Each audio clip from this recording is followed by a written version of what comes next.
On today's show, we'll be reviewing DC's long-awaited new film, The Flash. We'll start by giving our big picture thoughts, and then we'll dive into a spoiler-filled discussion about the film's characters, major moments, and big reveals. But before we get to any and all of that, we're kicking off this week's podcast by welcoming a very special guest to the show. We are very excited to have an expert at all things comics, anime, sci-fi, fantasy, pop culture, everything under the sun. It's the fanboy fighter herself, Fantastic Frankie. Welcome to the show. Yo, thank you. That's so nice. I'm excited to be Absolutely. here. Yeah, we are super excited to have you here. Cannot wait to dive into this movie and talk about it and have your opinion about The Flash. But before we talk about the film in specifics and sort of get into the meat of our conversation, just kind of want to start and have you tell the people about yourself, all the things that you do, all the different spaces that you're involved in, just in case somebody doesn't know about what you do as the fanboy fighter. Just let the people know what you got going on. Yeah, what's up, everyone? My name is Fantastic Frankie. I'm a media personality, influencer, comic book reviewer, and I primarily just go into meta commentary on the space and fandom in general. So I'm big into comic books, Marvel, DC, Image, and Boom. But I also talk about anime, fantasy, anything that has like a little extra something on it, and Black culture as well. So I like to have fun. I like to really dive deep into these topics. So if you're not sensitive and you can look at other perspectives, I definitely recommend you guys check it out. Absolutely. I couldn't agree more. You dive so deep onto so many different topics and just the content that you cover. There's such a wide variety to it. And so coming in to talk about this new DC film, I'm very excited just because of all the different moving pieces as it relates to the development of the movie, but of course, just like what we saw when it was released just recently here. We're going to start the show as we usually do and talk about the development of The Flash and sort of how we arrived at this point before we actually dive into our individual thoughts about the film. And The Flash has been something that has been really in development. I can't even really put a number on how long. Like if you really think about it, DC and Warner Brothers, they've been making this movie probably since the 80s when they were starting to launch their other films like Batman 89. But it became really serious for them as they were trying to launch the DC Extended Universe back in 2014 on the heels of the release of Man of Steel. And I remember in October of 2014, the same exact week that The Flash premiered on the CW, the TV series, DC and Warner Brothers decided to release their slate of upcoming films, which also included a Flash movie. It was initially slated for a release in March of 2018. Now we know that that is coming on. We are 5 years later and we just now got this movie. But all along the way, just in the development and the making of this movie, there's been just so many different filmmakers attached to it. I remember at one time Lord and Miller were attached. Director Rick Famuyiwa was also going to be sort of helming the project at one particular moment. It just went through all sorts of iterations and changes until we finally landed on Andy Muschietti, who was coming off of the It films that he made for Warner Brothers. I want to ask you guys, in just this time that we've sort of been watching the development of this film, because it has been so long, it's been almost 10 years. Has your excitement been able to maintain itself just throughout the course of the development of the movie? Because so much has happened between DC and just how things have changed all throughout the universe. Some projects have been great. Some projects, maybe not so great or maybe could have been better and lived up to more of our expectations. But with The Flash in particular, Des, I'll start with you. I know that this is a character you really care about and you have a long relationship with. Were you able to maintain just your excitement for this movie just in the midst of all the changes and development sort of process that it had to go through? Oh no, man! It definitely declined over the years for different reasons, right? I mean, when the Flash first gets announced, the Flash TV show comes out, and I love it. I absolutely adore the Flash TV show. It does a lot for, I think, what DC was trying to do at the time, what the CW specifically was trying to do at the time. I think it covered what it needs to cover. We got a lot of Flash content. We even got the cheesiness within the CW, but the Flash as a TV show felt good, and it felt like it was headed in the right direction. And I remember how hyped everyone was for the first couple seasons. Like, dang, the show was actually pretty decent. I'm like, yeah, it's the Arrowverse. What are y'all talking about? And so I was really excited when the Flash movie got announced at that same time though too. And then things just start to happen, and things like Justice League comes out, and the idea of Ezra Miller as the Flash start to skew me away from any kind of Flash movie in slow motion. And so I think given again just the way the trajectory was. I started on a high. I started at 100. Of course, I want a Flash movie. There's no question. But then I seen the direction, how Ezra Miller was going to be playing the character of Barry Allen, and how Justice League operated as a movie, and where he was being placed in these films. It definitely detracted my wants for a Flash movie, or my excitement. I guess I still will always want it. I never said no, don't make the Flash movie, but it definitely made me less excited to see the film. So that's kind of how my trajectory went. Frankie, what about you? How did your relationship sort of grow and evolve from the initial announcement of it all those years ago to actually it coming out a few weeks ago? Yeah, I think some of it I just live in delusion. So I've always been excited for it to come. I'm like, yo, this next one is going to be it. I'm not gonna hold you. I'm not a fan of Zack Snyder's interpretation of most of the characters, which is where this Ezra version of the Flash came out. But I appreciated it in this movie. Like when it came, I felt like I was waiting so long. And I'm such a big fan of Michael Keaton as Batman. I grew up on him. So I was really kind of hyped to see it, especially when I saw the reviews initially that was like really good and positive. So I was like, all right, I'm going to see it. This is great.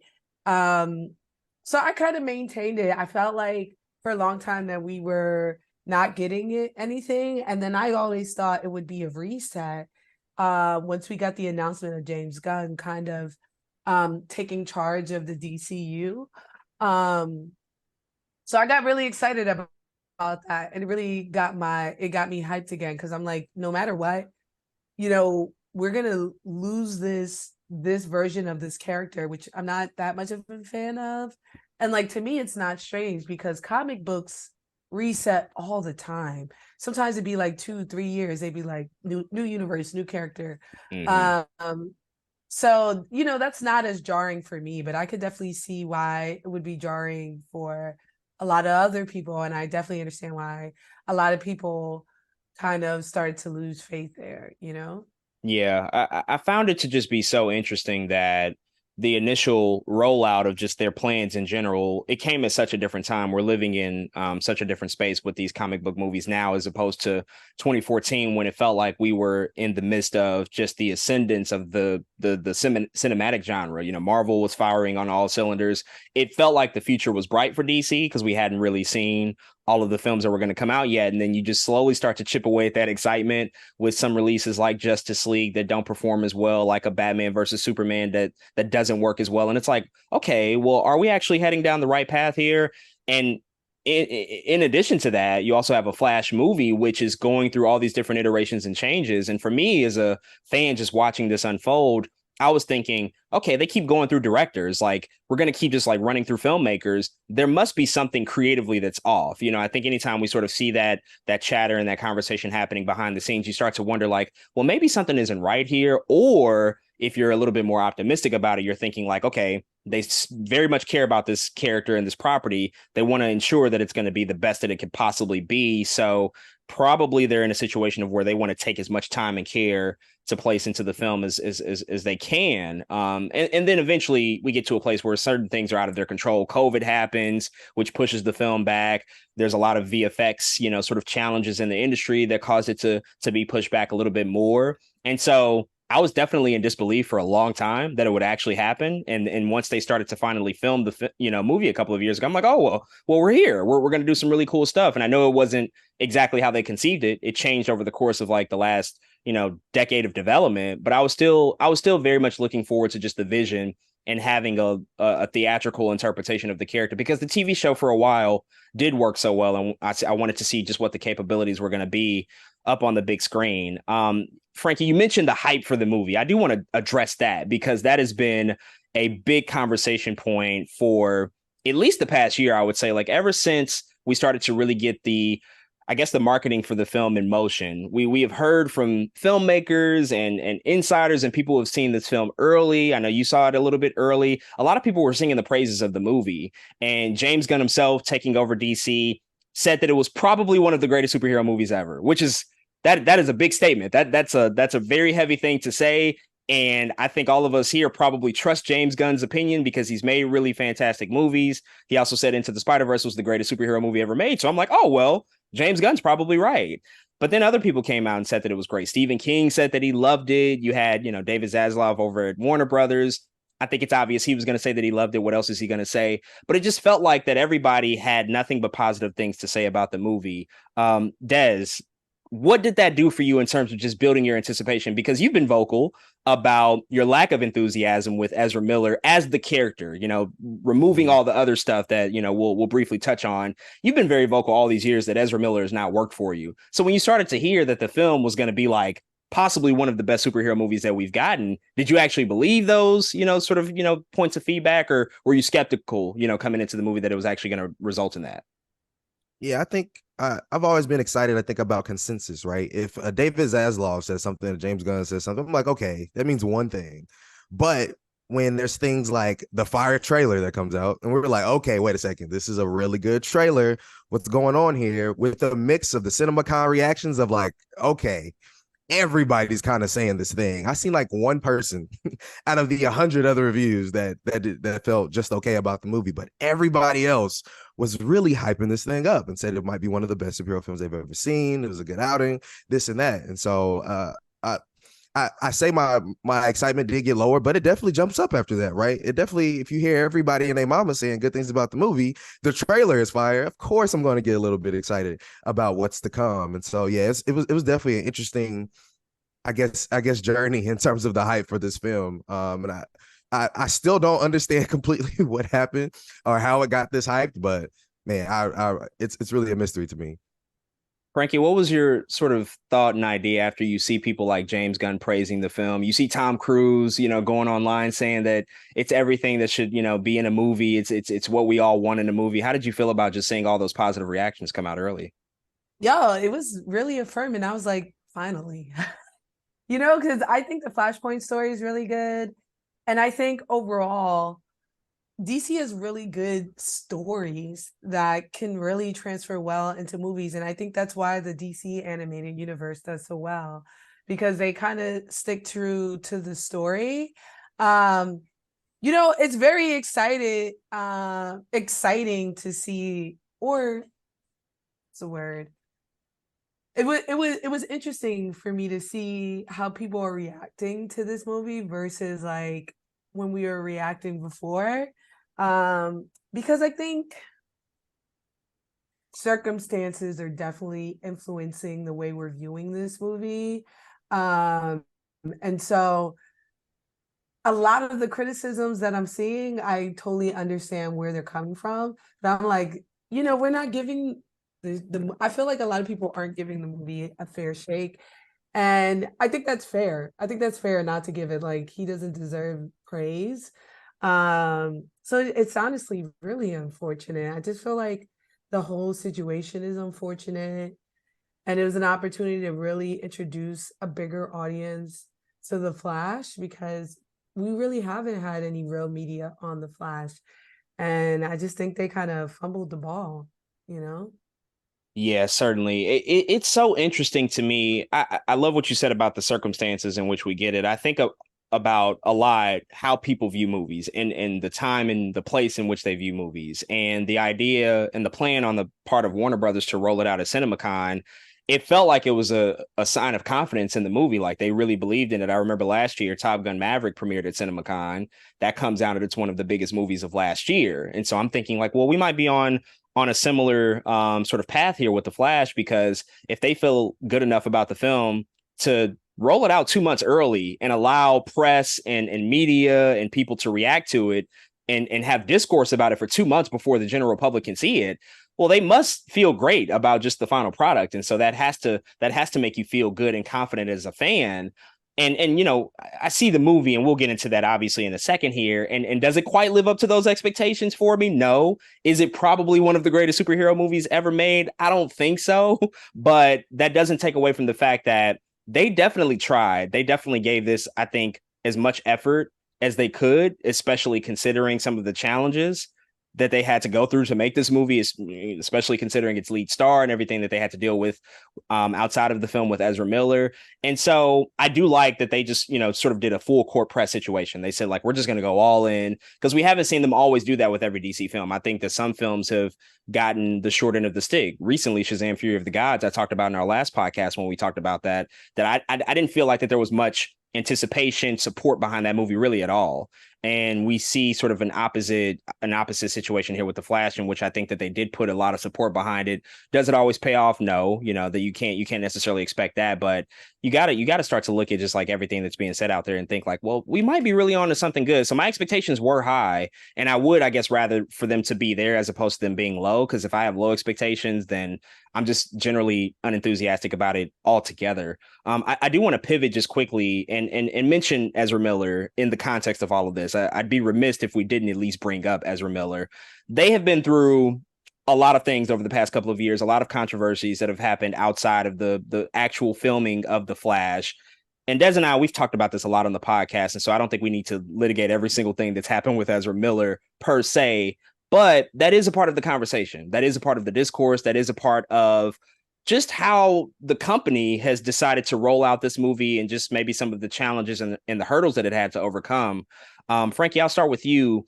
Just, sort of having somewhat of an eye to what was happening with Ezra Miller behind the scenes, and sort of keeping up with that in conjunction with the film still moving forward.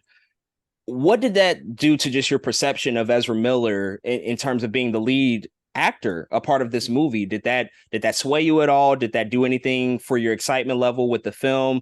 How are you just sort of absorbing all that information, knowing that you were looking forward to watching The Flash once it came out?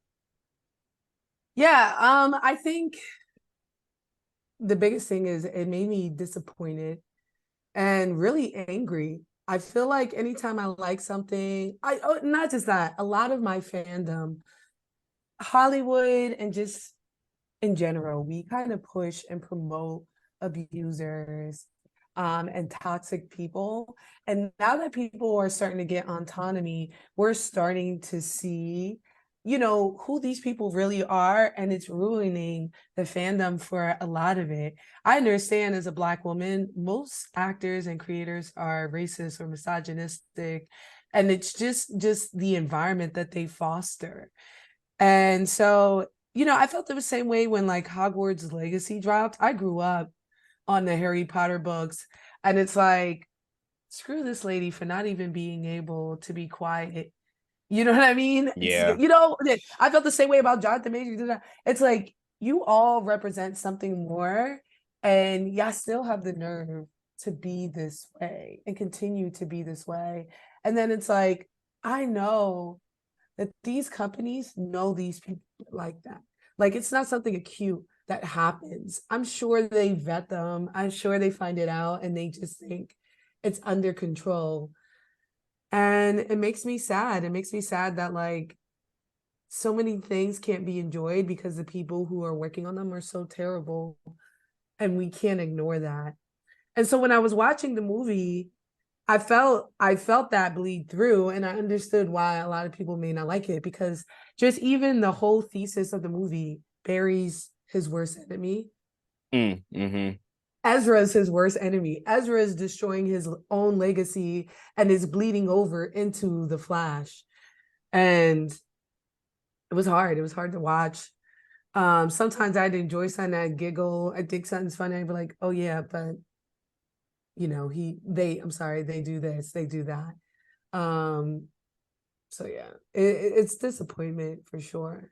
Yeah, it's such a tricky predicament where we have so much access to a lot of these stars, and we can see this stuff unfold in real time. And even if a studio or a company might be privy to their stuff and their, I guess, situations beforehand, even if they're not, when they see this happening, sometimes they just still make the choice to turn a blind eye and not deal with it, because they know that they have this massive $200 million investment. And so like, what are we going to do? Well, we have to put the movie out, and maybe that could be up for debate. I do find it interesting that just in the course of all of this occurring, many people, including folks that follow us, and we reached out and asked for opinions about the whole subject, were very much on the side to just scrap the movie and to just like get rid of it completely. And personally, I was never on that side, just because I thought, well, Ezra Miller is not the only person involved with the Flash. Like, of course, they're the lead actor, but there are thousands of people that worked on this movie. To just say like we're going to get rid of it and scrap it just removes all of the work and the validation and just the hard earned energy that they had to put into this for the sake of one person. It just so happens that that one person is literally the titular character. So it's a very terrible predicament. But I did at least want to see the vision come to fruition and see it, come across the finish line. Des, I'll toss it to you about just the Ezra Miller developments over the past couple of years. We've talked a lot about this and have broken it down on numerous episodes if things have, sort of shaken out over the past couple of years. But I guess just like from a high level perspective, how did you feel coming into this movie now, knowing that at least for the past year, Ezra Miller has been relatively quiet? Once we found out those different routes and scenarios that Warner Brothers was considering in terms of the release of the film, we saw Ezra Miller pretty much fade into the background, seemingly get some help, and seemingly sort of allow themselves to just fade out of public consciousness and just let the film speak for itself. Yeah, it all comes down, I think, to the things I think we and the people, I guess, we want to support, at the end of the day. And I think Ezra Miller being such a face of this film was, I think, something that a lot of us have been vocal over. Like, we do not like Ezra Miller this, Ezra Miller that. But then also recognizing the reason we do go support. I know a lot of people who are like, Ezra Miller's in it, not going to go see it. And I think I understand that point of view as well. And I agree with Frankie. There are moments where it does take away from the movie too. You're like, dang, that was kind of funny. I understand you may be a decent actor, but it still takes away from this whole thing, just thinking about who you are. But at the same time, I do want all the other people involved with the film to get the money and all the praise for the film. There's a ton of other things that happen in the film that I like that has nothing to do with this person. You know what I mean? And I think that's okay too. At the same time, I just want success in fandom, right? I never want to see any of these movies go down like this in terms of a box office or the way we talk about them, because that just makes it harder to make the next one, right? And so yeah, it's I think it's more than that, but I think being vocal about the people at hand who tear those who tear that down, who tear the vision down, who tear the excitement for us down. I think as long as we're vocal about that stuff, and I think as long as a lot of us understand and know how to move forward too, right? Like I think it's one thing for Ezra to be part of this. I think it's another thing if DC's like, okay, but he continues to be the Flash. That's like all right now, like, what are we doing? Kind of type thing. That's another thing. So I think as long as we draw those lines clearly, man, it all kind of makes sense. Well, you mentioned box office. This is the last thing we should tackle before we get into the movie. I do want to just quickly have a conversation about that. We were very much anticipating, like, how was this film going to perform? It's had a lot of marketing behind it. It's had a ton of support from WB, all the hype, all the early praise, and it looks like it wasn't enough to push this over the threshold of being a massive hit. So far, the numbers coming in for the 3-day domestic weekend have the film sitting at 55 million. It picked up another 75 million from international markets for a global total of 139 million. Now, the production budget for The Flash is reportedly around 200 to 220 million dollars. Very, very expensive movie. In addition to that, there's a marketing budget of at least $100 million. When you look at recent DCEU films, it's lower than the Black Adam opening back last October of $67 million. It is higher than Shazam! Fury of the Gods, which came out earlier this year with $30.1 million. But again, the marketing between those two films, it's kind of a different league. They put so much more support behind The Flash as opposed to what they did with Shazam! Fury of the Gods. And then you take a film that exists outside of the DCEU continuity, The Batman, which came out a little bit over a year ago, and it had a massive $134 million opening. Obviously, Batman is sort of their crown jewel character. I think nobody is really surprised at those numbers, but this is not where they wanted it to land. The projections for the film were initially around 70 to 75 million. So this is coming in way below.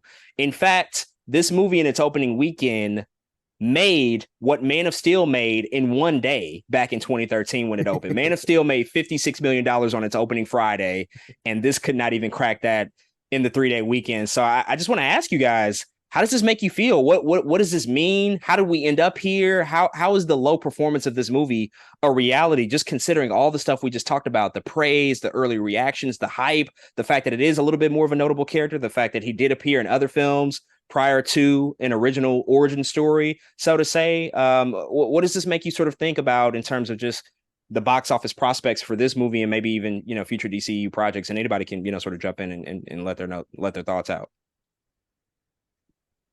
I think it makes me feel kind of sad, like we're over DC as a whole. They threw everything at it, but they just weren't able to recover. But at the same time, it made me really proud that, like, I didn't pay to go see the movie, so I was going to see it regardless. But I was a little hyped to see, like, we can band together, and take a stand, and maybe that'll really push these studios to rethink the type of people that they work with. Because I remember the director was talking about, if we do a sequel, I'm gonna keep Ezra, because I think he was like, y'all gonna see it anyway, right? And now we saying no to F we not. Did we curse on here? No, right? Yeah, please, yes. Okay. Let No, it out. And I fuck with that. I understand. But like I said, I think it's tainted. The movie is tainted. The Snyderverse is cursed. We got to bury it somewhere and move on with our lives, because we're not going to win on this. And the crazy thing is, I think this is better than Man of Steel. I wasn't a fan of Man of Steel. I think it was a terrible interpretation of Superman's character overall. You know what I mean? And I really liked the interpretation of the story. I like the changes they made to the story and how they focused on the relationship, because at the end of the day, Reverse Flash is not who we should be focusing on. And the fact that they had that type of restraint to be like, we're going to make the story about Barry and his decisions and still open it up for, us to bring in the Reverse Flash, I thought was really mature and something that DC hasn't been doing. They've been jam-packing things and trying to get in as much Easter eggs to achieve something. And it made me proud, but I'm like, but you got Ezra here. So nobody wants to see that. Nobody wants to see you cook like this. And even Zod, the changes they made to Zod, and I felt like his character had more room to breathe. And I thought it was just so much, but every time I was watching it, I was like, nobody's going to be able to really focus on any of this because of the decisions you're making. And because you also nixed. I think if they didn't nix Batgirl, the movie, I think we would have been a little bit more open to this one. I think if we would have saw Michael Keaton again, moving the way he's moving in this movie, in the Batgirl movie, we would have been sprinting to see him do something again as Batman. You know what I mean? And it would have gave us some continuity, and it would have taken away some of the resentment that we're having, that they cut a movie without a problematic lead, with a person of color in the lead, actually multiple people of color, a more diverse cast, for this Whitey McWhite movie, with this Predator in the forefront. Does what does this box office, sort of signal to you in terms of just all the anticipation that was around it, to it, coming out and just not hitting the mark? I know we're in a bit of a slump in general with a lot of these projects, regardless of company brand. Like Marvel has seen some challenges too. Do you think that we're just, sort of continuing upon this, I guess, this newest era of, I don't want to say superhero fatigue, because I don't know if that necessarily is a real thing, but people are just not as quick to go see things as they used to be. It feels like that the movies people go see demand some sort of like big screen reason. Like, I have to see this on the big screen as soon as possible. And for some reason, The Flash isn't that. Why do you think that is? I think people have lost trust in a lot of these projects, first and foremost. But I also think there's part of the problem with this movie is a lot of us were there for Michael Keaton. A lot of us were there for Sasha Calle. We went to go see The Flash for Batman and Supergirl. You know what I'm saying? Like, and that's not good. That's not a good indicator of how your movie is going to do if you're not there for the titular character. And that's a problem. We haven't built up the trust, not only for the Flash as a character, but we haven't built up the trust in the DCEU in a very long time. People didn't go see Black Adam like they thought they were going to go see Black Adam, because the trust wasn't there. And it's just movie after movie, people keep losing more and more trust. Also, Grant Gustin's not in the movie. You know how many people probably wanted Grant Gustin to be in this dang movie? I know so many people who probably only watched The Flash or only watched the CW in that version of the character and probably would have liked to see him there somehow. You know what I mean? He didn't have to necessarily be the Flash, but if somebody heard from word of mouth, Grant Gustin's in the movie, what? They wouldn't want to go see that movie. So there's like, that's another Flash who is not in the Flash, but you have all these other cameos that people are making. And a lot of people are there for that and not for the Flash. And yeah, and I think that's an issue with this movie. Lack of trust and not enough excitement for the Flash as a character because they didn't build up to that. You know what I'm saying? Black Adam is a little different because we have the superhero Rock, who's a superhero in real life. You know what I mean? We have the Rock. And even that is like, he could only do so much. You know what I mean? There still wasn't enough trust for Black Adam to get the numbers they needed to as well. So it's I think it's a lack of trust more than anything. Yeah, I said a couple of weeks ago when we were talking about Spider-Verse on the pod in terms of what that was going to do, I said that The Flash was likely going to underperform. The reason I felt that way, obviously just early projections weren't targeting it that high, but if we're being honest and real about DC, their films have been underperforming pretty much for like the past 3 years now. Like if you go back to Birds of Prey at the top of 2020 before COVID, that film underperformed. The Suicide Squad from James Gunn didn't do all that great.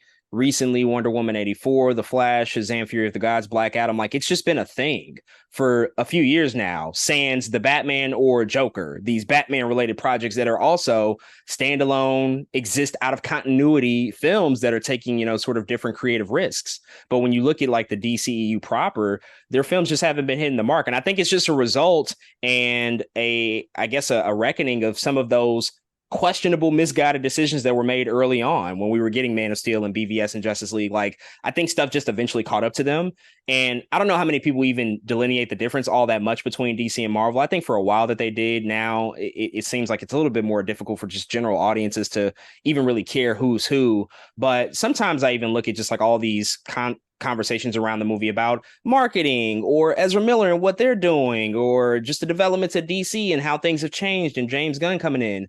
I think the reality is that a lot of people don't even keep up with that stuff like we do. We're very much like focused in on a lot of those developments and information, but general moviegoers, I'm not sure even care. And when they see a movie like The Flash coming out, what is it really about it that's going to get them to go pay a movie ticket to actually see the movie? And in reality, it's probably not that much. Like if you're a Michael Keaton fan, that came out like over 30 years ago. Like how many Michael Keaton fans like were there, when he was Batman? I think that's a tough draw. And outside of that, The Flash, Ezra Miller as that character has not been built up, as you said, Des. It's not been a character that we've developed that much of a relationship with. And then the whole multiverse idea, which is kind of another way to try to pull people in, it doesn't have the same pull as some other multiverse projects, because if you just look at an example like Spider-Man No Way Home, characters like Tobey Maguire and Andrew Garfield have a legit relationship and history with the audience. The Flash, Ezra Miller, they don't, and so I think that that's also a challenge that they didn't necessarily consider, and they might have overestimated how much of that nostalgia play they really had to their benefit. And so it'll be really interesting to see like how the sort of the financial prospects of the movie, happen over the next few weeks. It doesn't speak to the quality of the film by any stretch, but it does influence business decisions. It does influence just the direction of the choices that they might make in the future and who they decide to move forward with. So we'll have to see. But before we do, I did want to say one thing. I feel like they pushed us to not want to see the Flash for Ezra. Like once we started to say we're done with Ezra, the marketing shifted where we didn't see Ezra or the Flash for the Flash movie anywhere. The trailer changed, the second trailer changed, where the focus was on Supergirl and Batman. When I got invited to the screener, they didn't even put his name on there. I'm sorry, their name on there. So oh, wow. Mm-hmm.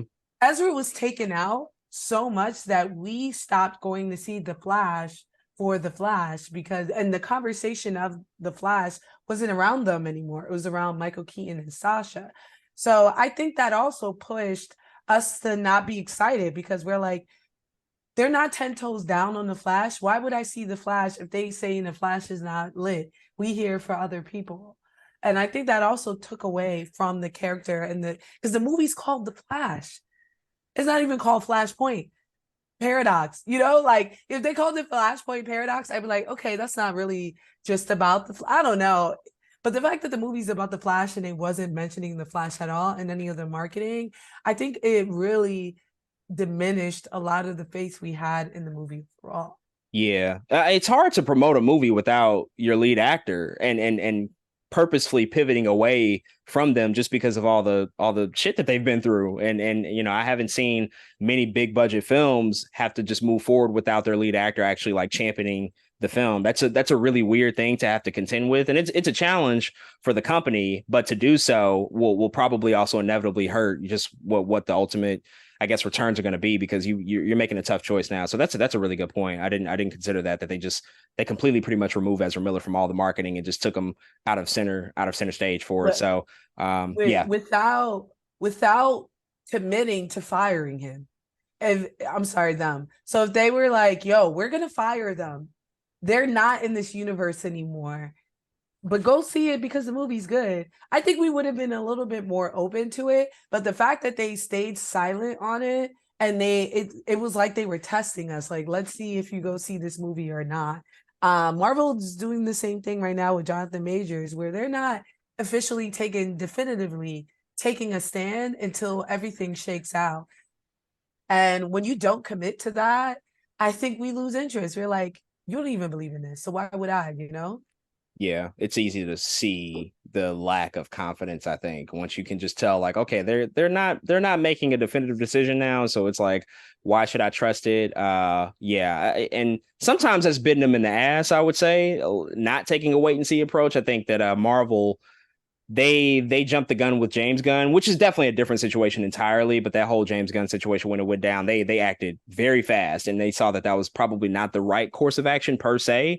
Maybe they acted a little too hastily. These two scenarios, you know, mentioning Jonathan Majors and Ezra Miller, a lot different though, and there's concrete proof about some of these people and what they've done. And so yeah, I don't know. I don't know how they combated. I don't know really what the best course of action was. And so we're seeing it affect them, I think, regardless. We're seeing like how it's actually taking shape and actually pushing back fan interest and just general interest, I think, with the brand overall. And so it's going to be a really interesting challenge that they have to figure out how to move forward with. But let's go ahead and get into it. Let's talk about this movie in detail and break down everything around The Flash.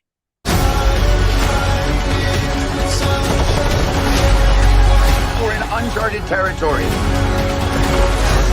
Batman, what do? We try not to die. Are you ready? Ready. Let's go.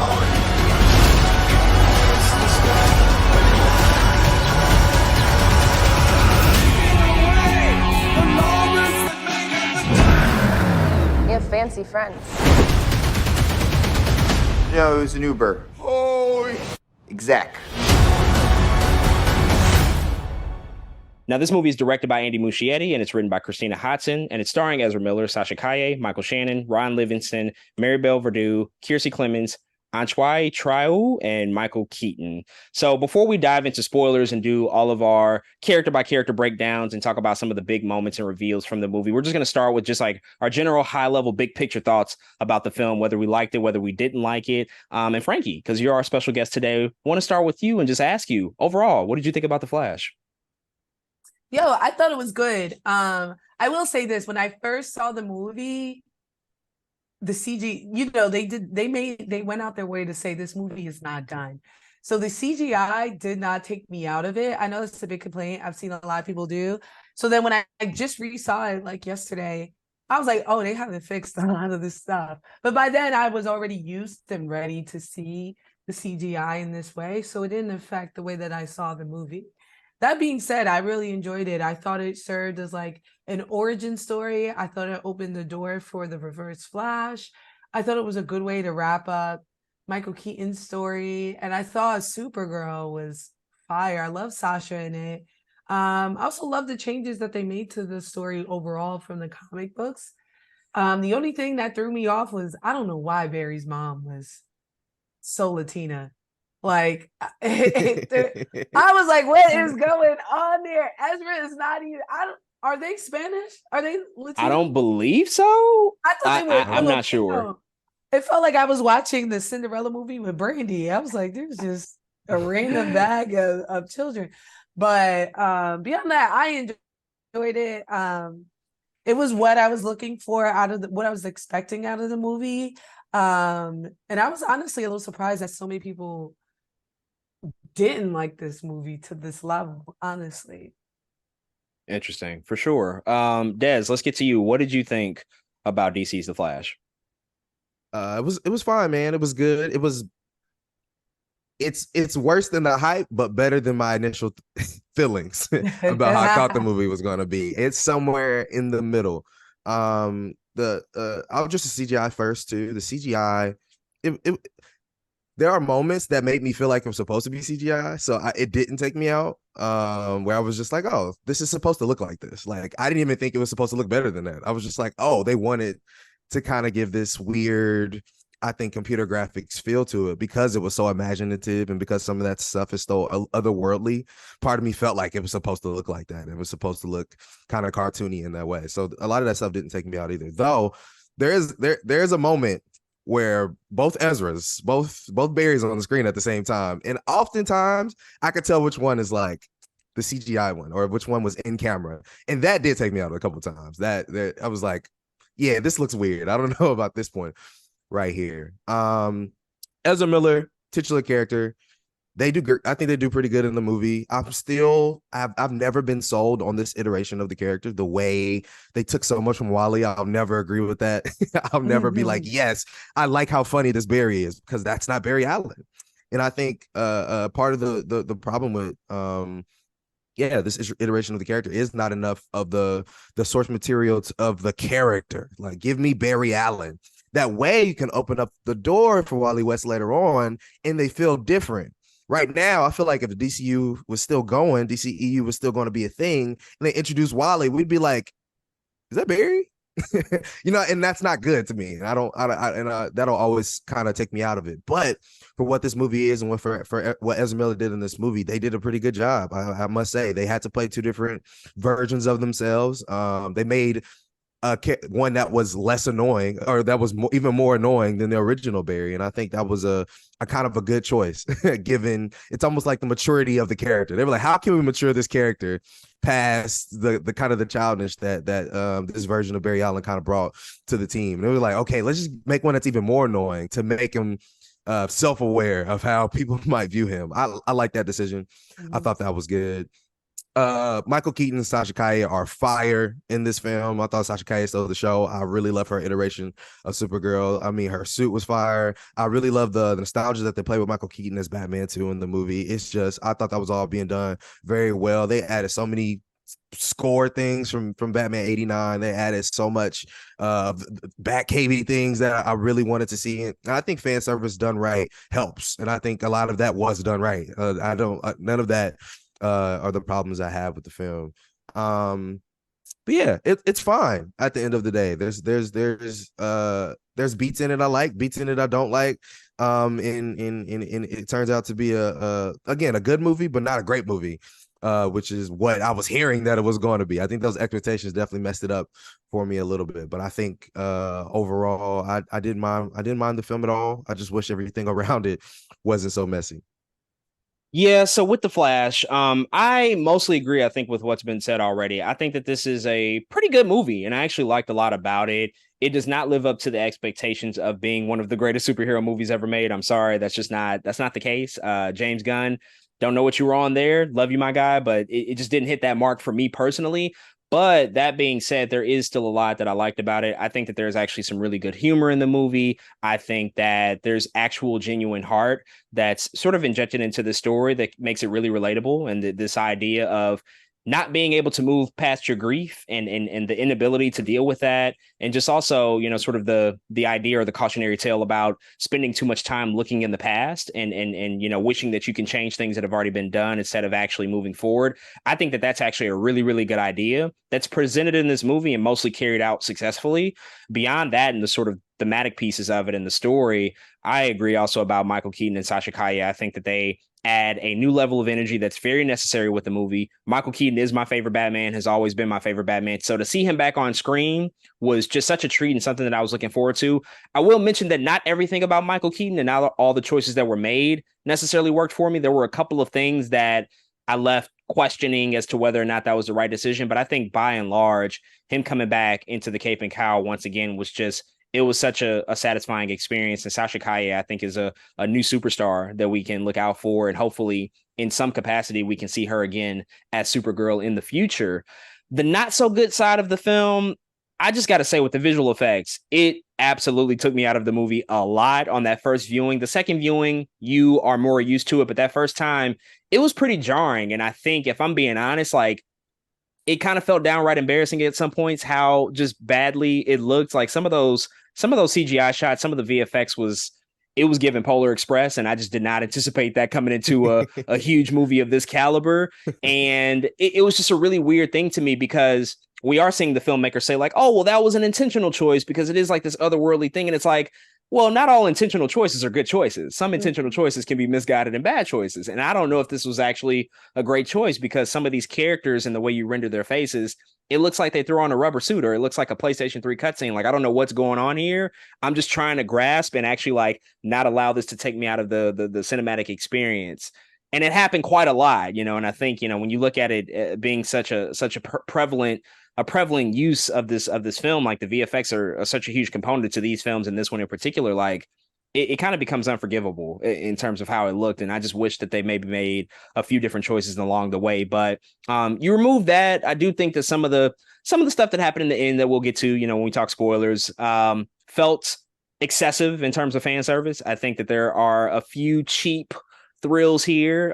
Some things that I was like, okay, I'm good with that, but some other things where I'm like, wait, how and why is this a trend now? Why are we leaning into this? And was that an earned moment? Likely it wasn't, because we didn't spend a lot of time in real estate to actually like make that feel like a big thing. And so I will say that those are like mostly the negatives that I would, sort of attribute to this film. But outside of that, I did have a good time. I laughed a lot. There were some really, really good running jokes all throughout the movie. And the characters, like our primary characters that we were mostly focusing on between Flash, Batman, and Supergirl, I think that they pretty much got all that stuff right. Ezra wasn't perfect, wasn't like the superstar that I wanted them to be in this particular role, but I think did just enough to actually win me over. And so I walked away with it thinking like, oh, that was pretty good. This could have been a lot worse. It could have been a train wreck, but it was not. Thankfully, it was not. So with our initial thoughts out the way, let's dive into spoilers. So if you've not seen The Flash, just as your official spoiler warning, you should watch that movie and come back and listen to the rest of our conversation. And we're going to sort of go character by character and give our thoughts about the performance and some of the big moments that they had throughout this movie. Of course, we have to start with Ezra Miller, who's playing two Barry Allens in this movie, which is a feat in and of itself to have to play two different types of characters. We get a more mature Barry Allen, which is like our prime Barry Allen that we've had a relationship with for a couple of movies now, but we also get a younger Barry Allen in this film that's like 18 years old, I think, that we found in the film. A lot more of a loose cannon, a lot more uncontrollable and wild and excited. Frankie, I'll start with you. What did you think about Ezra Miller and what they brought to this role, and the fact that like we actually got a chance to know them now after seeing them for like a few minutes in a few different films leading up until this point? Yeah. I thought that they're good. I really like that it's clear that this version of Barry Allen is autistic. And I liked seeing the differences between like an isolated Barry Allen and, a Barry Allen that was raised with like love and like happiness. But still at their core, they were both autistic. And so it's a little bit overwhelming, the way that they attack things, the way that they look at things and things like that all change and are shifted because of that. And I agree with what you're saying about Des, about him being a little Wally coded, but I think where he's not and what makes him so different from Wally is that no one thinks he's funny but him. Like situationally, we're like, haha, this is funny, this is charming. But like when we see them interact with other characters, it's not the same, right? They're annoyed. We're laughing looking in, but them interacting with them are like, this is annoying, you're intense. And I think that's a big shift versus like Wally West, who's like funny and charming and like people around him like him. No one likes Barry Allen, which I think is also a misstep. I think it's a different misstep. Like, I think people love Barry Allen because they're like wholesome and pure and selfless. And I think Ezra's version was a little bit more consumed and selfish and inconsiderate. Des, what do you think about Ezra? And just like the interpretation of two different Flashes having to play off of really themselves, throughout the entire movie, but have to give two distinctly different performances. Yeah, I think Ezra did a good job, for the most part. Kind of talked about in the non-spoiler section, but having to play, I think, any kind of two different versions of any character is impressive. But the distinction between the 18-year-old Barry and our prime Barry that we know is really good. This is really well. It's very well done. You can see the clear differences. I like even the little silly laugh the 18-year-old Barry does. It's like a small thing, but it's like important, when you're trying to distinguish characters. It's like, yes, that's of course an 18-year-old Barry would act like that. And I think Ezra Miller, did a good job of making those characters distinct and funny. A lot of this stuff is funny. A lot of the play on both of those characters together was funny. When 18-year-old Ezra first gets their powers, this is like one of the best parts of the movie to me, just because it's like it's so silly, but it's like it's so comic booky too, and it's so like, of course, like Frankie said, it does feel like an origin, because it's probably like, oh, this is probably what it was like when Barry first got his powers. And so that's kind of how it translates to me. It's like, oh, we didn't get to see it before, but now we're seeing it with this whole nother character of what it would have looked like. And I appreciate a lot of that stuff. So yeah, I thought a lot of that was good and funny. There's a couple moments of, I think, slow motion that I'm tired of. I think I might be tired of seeing the slow motion things. I don't know, but it works sometimes and it doesn't work all the time. But I think there's a couple moments in here I'm like, dang, we slow motion again. Or like, dang, we couldn't find another way to make this a little more exciting. Like with Speedster specifically using slow motion. Speedster specifically using slow motion, right? We've seen great examples of it, don't get me wrong, but now it's like, okay, what's next? What is the next thing that we're doing? And so I'm really interested to see, the next Speedsters that come through. What are we adding to the pot now? What is the new Speedster thing that we're adding to the table? Because the show doesn't even really show slow motion. The Flash show. It does. And I agree. I think there are ways to show what he's doing without. The Flash just shows the streak, right? So you see the lightning and then you see things change. And I agree. I think it's overused. And in this one in particular, that's all they use when we see them fight. We don't see them like going through a battle and people being shocked and things shifting or changing immediately. Everything is from Barry's point of view as a speedster. Yeah, I was expecting a lot more of a balance too coming into this. Like, I knew they would have a lot of slow motion moments. You could just look at the trailers and tell, but I was thinking like, well, maybe we're in the era now where we can actually focus on the speed of it. And the Flash is supposed to be the fastest speedster, like pretty much out of any comic book character that we know. And so I wonder if they were just presented with challenges where it's like, how do we create like a really cool action sequence to where you're following the action, but you're also communicating the speed of the character, but it's also still like, I don't know, I guess something that can be digested at the same time. I don't know. I feel like the opening scene, like when you see him run from, I believe, Central City all the way to Gotham, I thought that was amazing. Like, I really love like just seeing Ezra and Barry Allen, that character, just like running through city to city, like across the country is what it looked like. Because I felt like that was a way to like communicate how fast he is, but we can also still see the actual action on screen. It didn't like just happen and we couldn't even witness what the details were. And so I thought that was like a cool moment. But I think Ezra, like, having to balance these two interpretations was it was a big challenge, but something that paid off, I think, quite well with just the story that they were trying to tell. It felt a lot like Back to the Future 2 to me. Like when Marty confronts himself in the future, it's a pretty shitty version of Marty that he comes in contact with. It's somebody that doesn't care about anything and is slacking off in school. It's kind of the same idea here, but it makes a lot of sense. And when the young Barry, 18-year-old Barry, gets those powers, and you see how excited he is, you see just like the discovery phase that he has to go through and just him trying stuff. And then he goes out and he's destroying the city. He's stealing pizzas. He's burning through his clothes. He's causing car accidents. Like, all that stuff was like really, really fun. Because it's like, of course he would do that, because he wouldn't know the limitations of his powers. He wouldn't consider other people at all. And so you have the more mature version where it's like, yeah, I've been through all that. It took me a long time to like master this stuff. So you should probably listen to me instead of eating through a jar of peanut butter, relentlessly, and not thinking about, all the consequences that you're causing. But I do want to, sort of talk about as well, just like that opening, because we get in this moment Ben Affleck's Batman, and we also get a surprise appearance from Gal Gadot's Wonder Woman. So we see that like Barry Allen is working kind of on behalf of Batman. It feels very Iron Man, Spider-Man from the MCU to me, where it's like the older, more grizzled billionaire is mentoring the younger kid, you know, into becoming like a well-groomed superhero. Des, what did you think about just like that whole sequence, seeing Ben Affleck come back, of course, but then also just like him being sort of the mentor to Barry, and also, you know, working with Alfred as well, who's kind of guiding him through this operation to save these babies from this fallen hospital. Yeah, there's not enough content that just has, I think, the Justice League in an everyday scenario.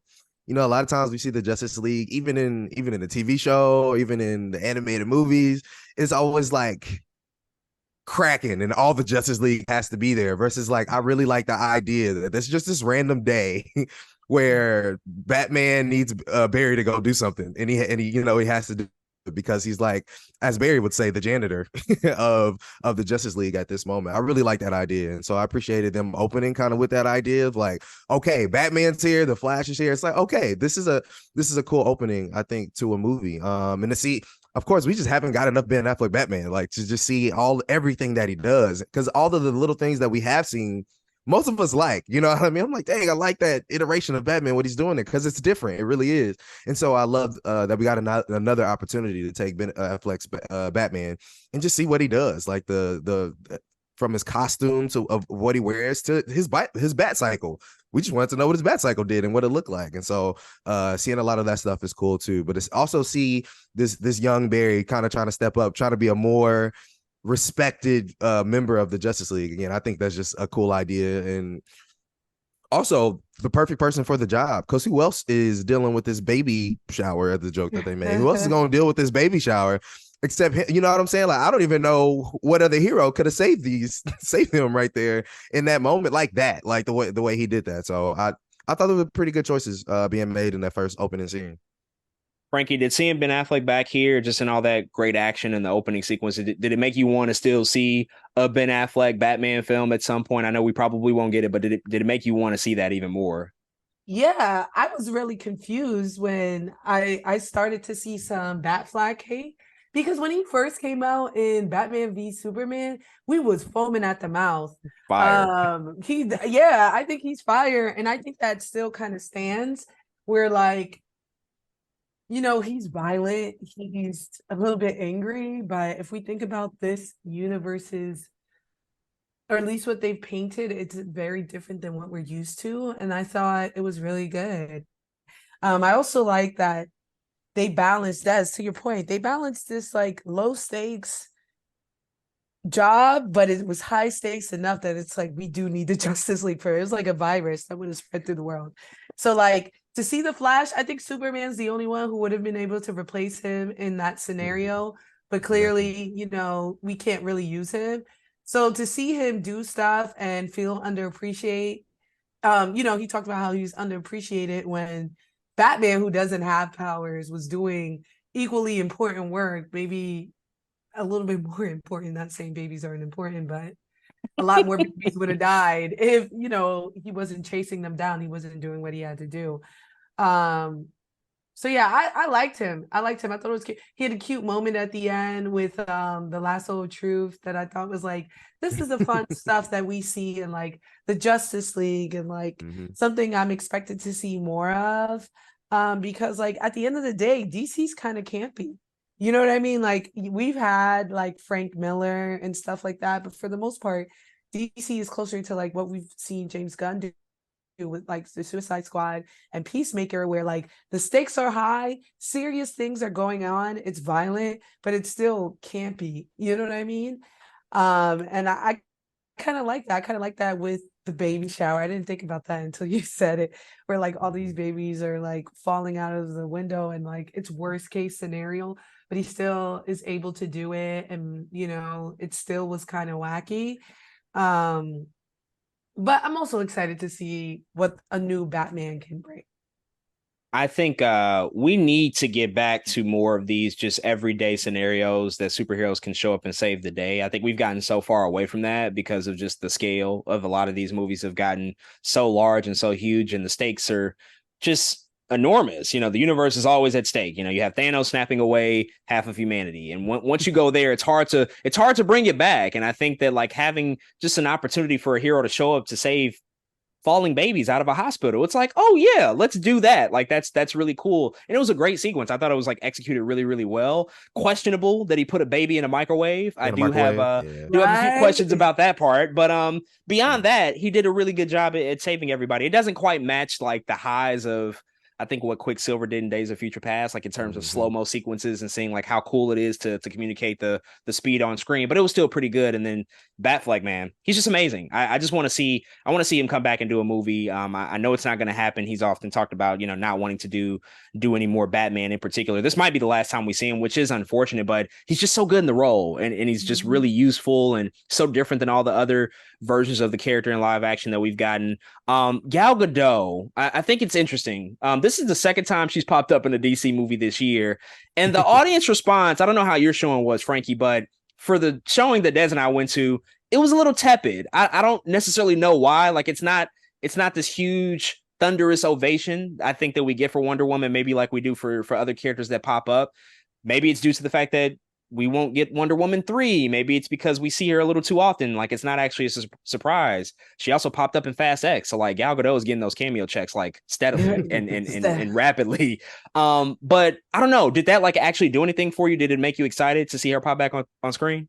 No, and I think it's because like she didn't do shit. She like she brought up Batman and dipped.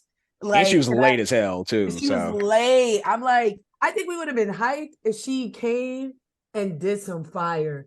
But like to see her just pull someone up and dip, it's like, all right, like this feels a little cheap. And I don't think it's over fatigued because I felt like Thor and the Guardians of the Galaxy was everywhere. And we still felt like excited to see them in that side. But I think it's Wonder Woman's what they've been doing with her lately and the way they've kind of just sprinkled her on like parsley is like, you know, it's annoying. You're like, here we go. Okay, she's just gonna say hi and bye. Like, even in Shazam, it's a big deal that she came and basically brought magic to the world. But like, it was played like, you know, it was played cheap. Or like the Dora. We see the Dora everywhere in Marvel. I'm still hyped whenever they pull up because they don't just, you know, when they pull up, it's going to be a problem. Wonder Woman pulls up just to say hi. And I think that's like the issue we're starting to see and the fatigue. And we're like, just get out of here. Yeah. Des, is it basically a case of like form over function? Like they bring her in, great to see her, but like what's the actual purpose of her character being here? Is that kind of, you know, where it is for you in terms of like seeing her back in these movies? Yeah, for sure. I think a lot of it is the oversaturation of Diana in this universe, man, because there's just so many moments like Frankie said, they're sprinkling like parsley. Like there's just moments you don't need her here. Like I actually wouldn't have minded her being in the Flash at all. Even the way she came in, I wouldn't have cared if we didn't just see her pop up in Shazam. Like it's just like, dang, we just seen you. We can't. You don't give us any time to miss you. There's no time. And she doesn't do anything. If she was in Shazam trying to fight these three, also why Shazam should have had Black Adam and not these three women. If it was her and Shazam and family trying to take down this villain, I think we would have been like, yeah, let's see it. But nothing about her appearances brings in excitement. She's not doing anything anymore. Even when she appeared in Batman v Superman, she was cooking. She came in, Batman was like, what's up? She was like, I hear y'all losing control. I'm here to fix things. And the minute that Superman and Doomsday started fighting, she pulled up. She's like, what's good? What's going on? And she starts giving them the work. And Justice League, the same thing. She's shown to be on the level of Superman. And so when she pulls up, you're like, we're getting busy. But now it's just like no sense, no rhyme or reason to her appearances. Yeah. And you know, what's interesting too is that DC live action, their character bench isn't that deep. It's not as deep as what Marvel has been able to establish. So they don't have as many people, I think, that they can fall back on to make these like surprise cameos to make it feel like, oh, we haven't seen them in a while. Cool. It's great to have them back.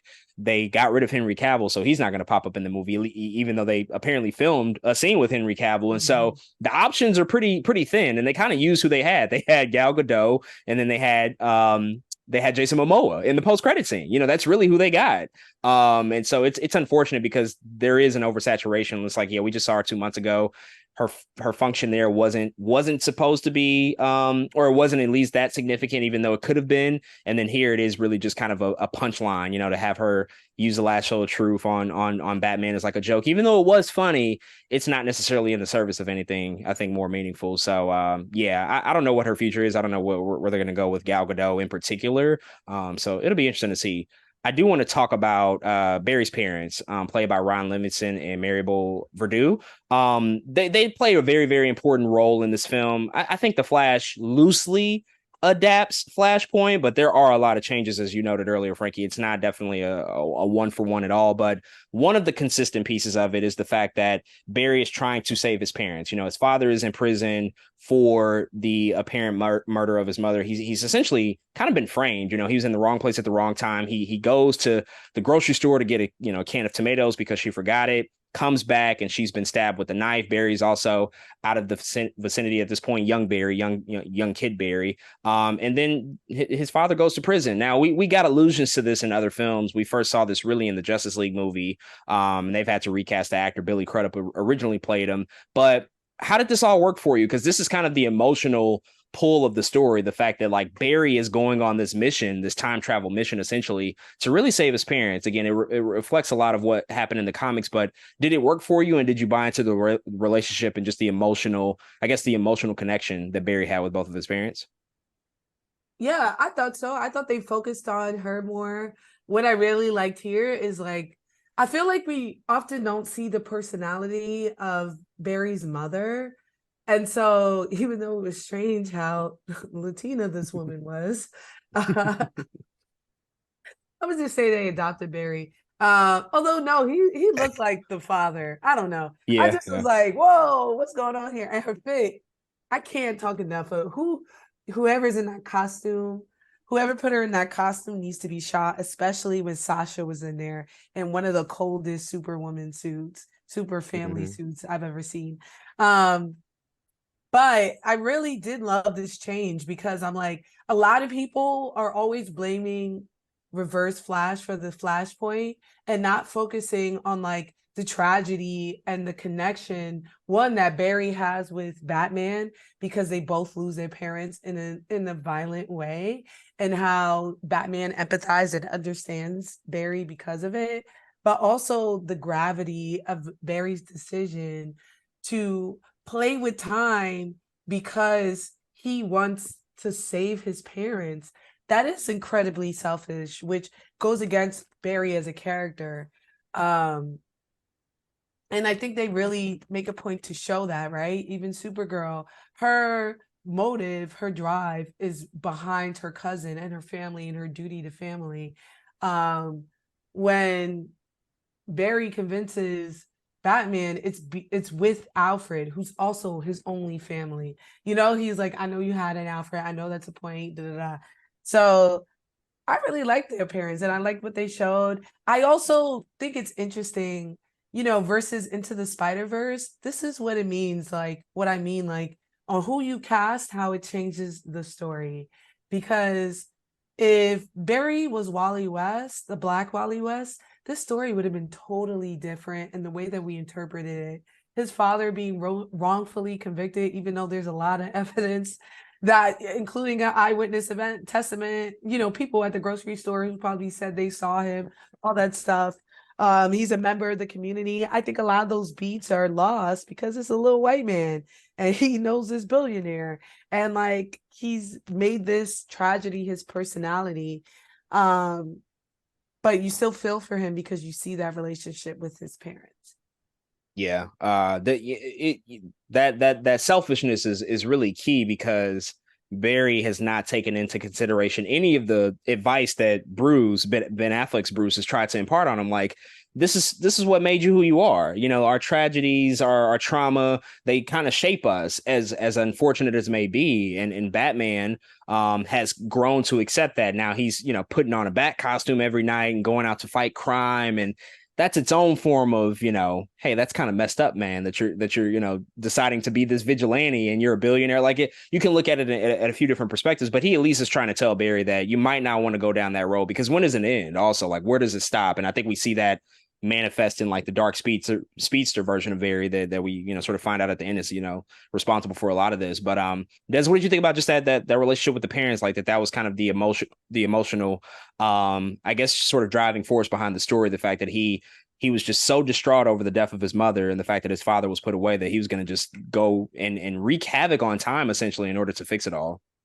Yeah, this has always been, I think, a really cool part of the story, right? Going back in time and seeing Barry having again to reckon with the loss of his parents. And like he said in One Night, I love how Frankie said, talked about the similarities to that as to Batman as well. Especially I think they did a good job of, I think, ushering in the relationship between Batman and Flash in this universe in particular.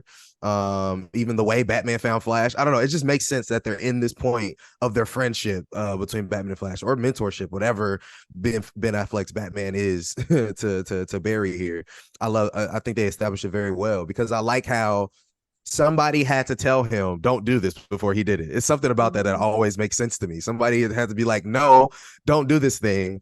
And then Barry has to then go and be selfish and be hard-headed and go to back in time to try to do this thing. So I like that aspect for sure. Also, something that did happen really fast, though, I really like that we got to spend time with the mom and understanding who she was as a person. Like you said, we never get that. We do usually get the dad for the most part. But I was like, damn, he's running into already to go back in time. I was like, this is happening very fast. It was just like, oh, Dad, I'm having a flashback in my head. Now I'm running and I'm already in the, you know, in this, I guess they called it the Chrono Bowl. He also is already running in the Chrono Bowl. I thought that happened really fast. I don't know. I thought I was looking for something to where he's like, I almost got it. And then he didn't quite get it to go back in time. I was hoping for like I don't know, just one more smaller step for us to get to the Chrono Bowl. It was just like, I'm just going to run and end up in the Chrono Bowl. I don't know. It felt quick. I was looking for like one other thing before we got to the Chrono Bowl.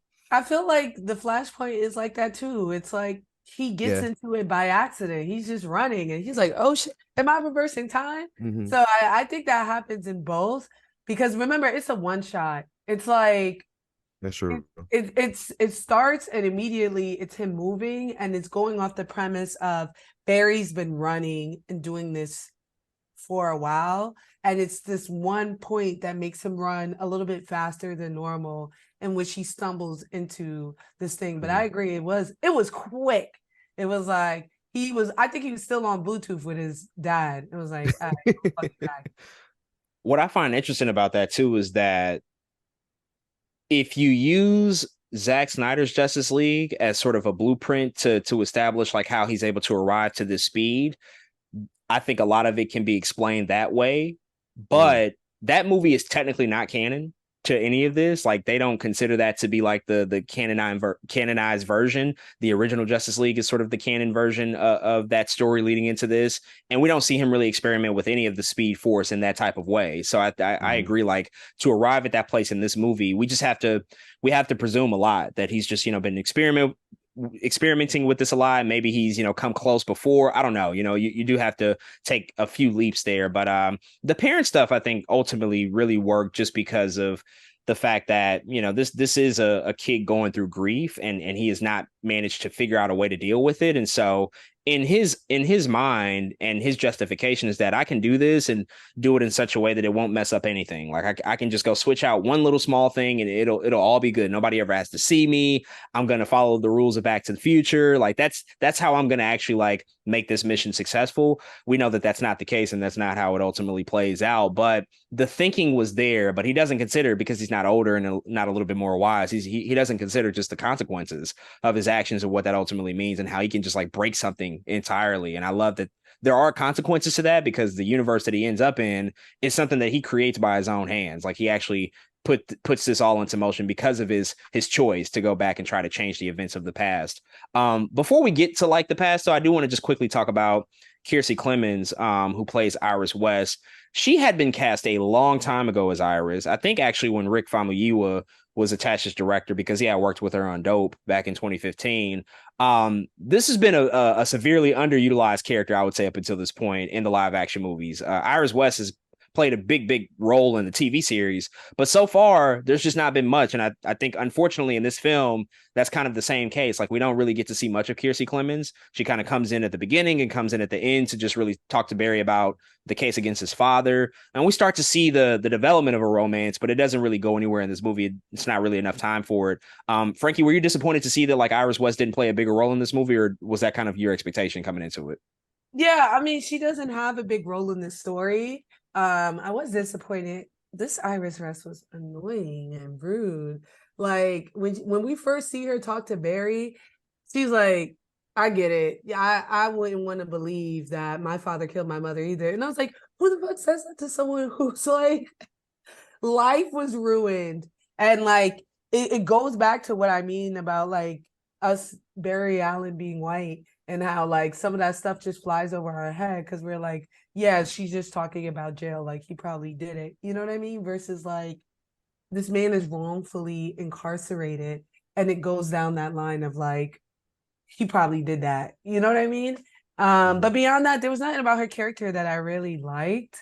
And I think that that actress is incredible, but maybe because she normally plays someone mean and annoying, that's how I was reading her character. That's a good point. Like, have you guys seen her in Swarm?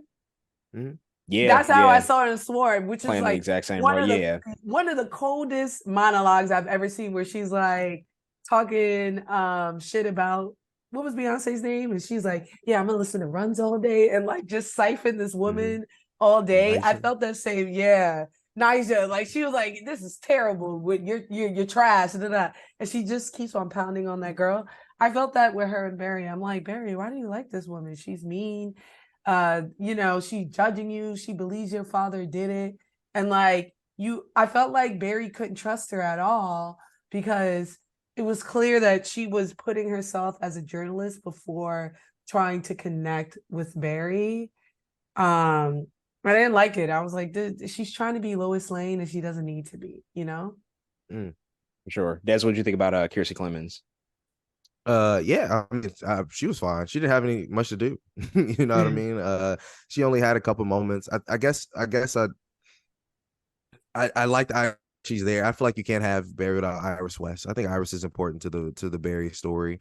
But also, like Frankie said, she in this story in particular, she just doesn't have much. Like I feel like if we weren't getting all these other people in the movie, the Sasha Calles and the Michael Keatons, maybe there would have been room for Kiersey Clemons, Iris West to get a little bit more space in the movie, but it just wasn't enough space for her, I think. And so they kind of use her as I guess somewhat as a vehicle for Barry's thoughts, right? Or and to oppose that idea. Like Frankie said, she was being kind of mean. She was like, she low-key was like, oh, I would be mad too if my dad was in jail. But he low-key did that shit. That's low-key what I feel like she was saying, was like, dang, I think he really did that shit low-key as a journalist. And in my mind, I'm like, you don't gotta, go that direction. Like you said, why would you say that? But I do like how she flips it, though. I do like how she says, okay, I'm not here to be a journalist. I'm here to be for you as a friend. And then how that leads to a realization and things of that sort. So at least she's in the movie. I will say that. This is a world somewhere where she's not in the movie. And everyone's like, how Iris West isn't in a Barry Allen Flash movie? It doesn't make any sense. But I like that she's here. And part of me feels like they were trying to set it up for future iterations of the character, right? For like put her in the movie now, she could be more important in the next Flash movie, if that's ever happening. But that's what it felt like a little bit too. It's like, let's introduce her, get her a part of Barry's life somehow, and then we'll use her in the future, given there is a future. Even as a journalist, you're taught to be impartial as well, and she was not. I have a journalism degree, and that's the first thing that they teach you. You're not supposed to pick sides, but she was clearly like leaning on a on a certain side of just like where she fell with the conversation around his father. But yeah, I think some iteration of this story probably had a bigger role for Kiersey Clemons, but as the development of this movie just changed, I think it became clear that everything just like continued to reduce her role and her importance to the overall story.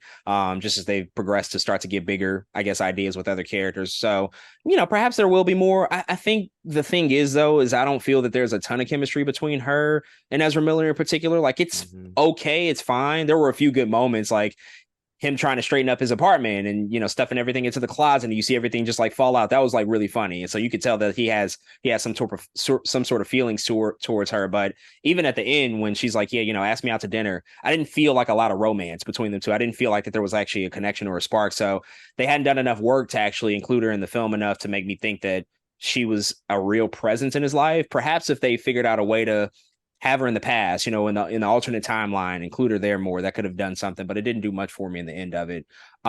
As we go back to the past, like there was a running gag I just want to quickly talk about. There's always with these multiverse movies a way to explain how the multiverse is a thing, how time travel is a thing. And really the one way that we found out that Barry was not in his own reality was a Back to the Future joke. Mm-hmm. He goes back, he meets the younger Barry, and they do this running joke, which starts and it feels like it's nothing, but then it actually pays off in a really good way, where young Barry is like, yeah, Eric Stoltz, he's in Back to the Future. And older Barry is like, what are you talking about? That's Michael J. Fox, not Eric Stoltz. And if you don't know, Eric Stoltz was initially cast as Marty McFly, played him for 6 weeks, actually filmed the movie for 6 weeks, didn't do that great of a job, according to the producers and filmmakers, and ultimately they were able to get Michael J. Fox into the movie. It's one of those like old Hollywood stories about actors getting recast, but then later when older Barry meets younger Barry's friends, who are also his friends in his own timeline, but just, they're playing them differently here, they just go in this whole roundabout way of explaining stars and movies. Because Michael J. Fox didn't get Back to the Future, he ended up in Footloose, and because Kevin Bacon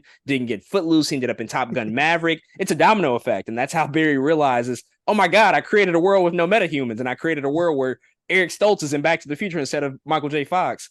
Did that joke sort of work for you guys? Because I think a lot of these multiverse movies, they get weighed down by heavy exposition. They get weighed down by like these rules and like, how do we get here? I think in this movie, they just used a joke and just decided to say like, we're just going to tell a joke about something that everybody knows, and that's how we'll communicate that we're in a different universe.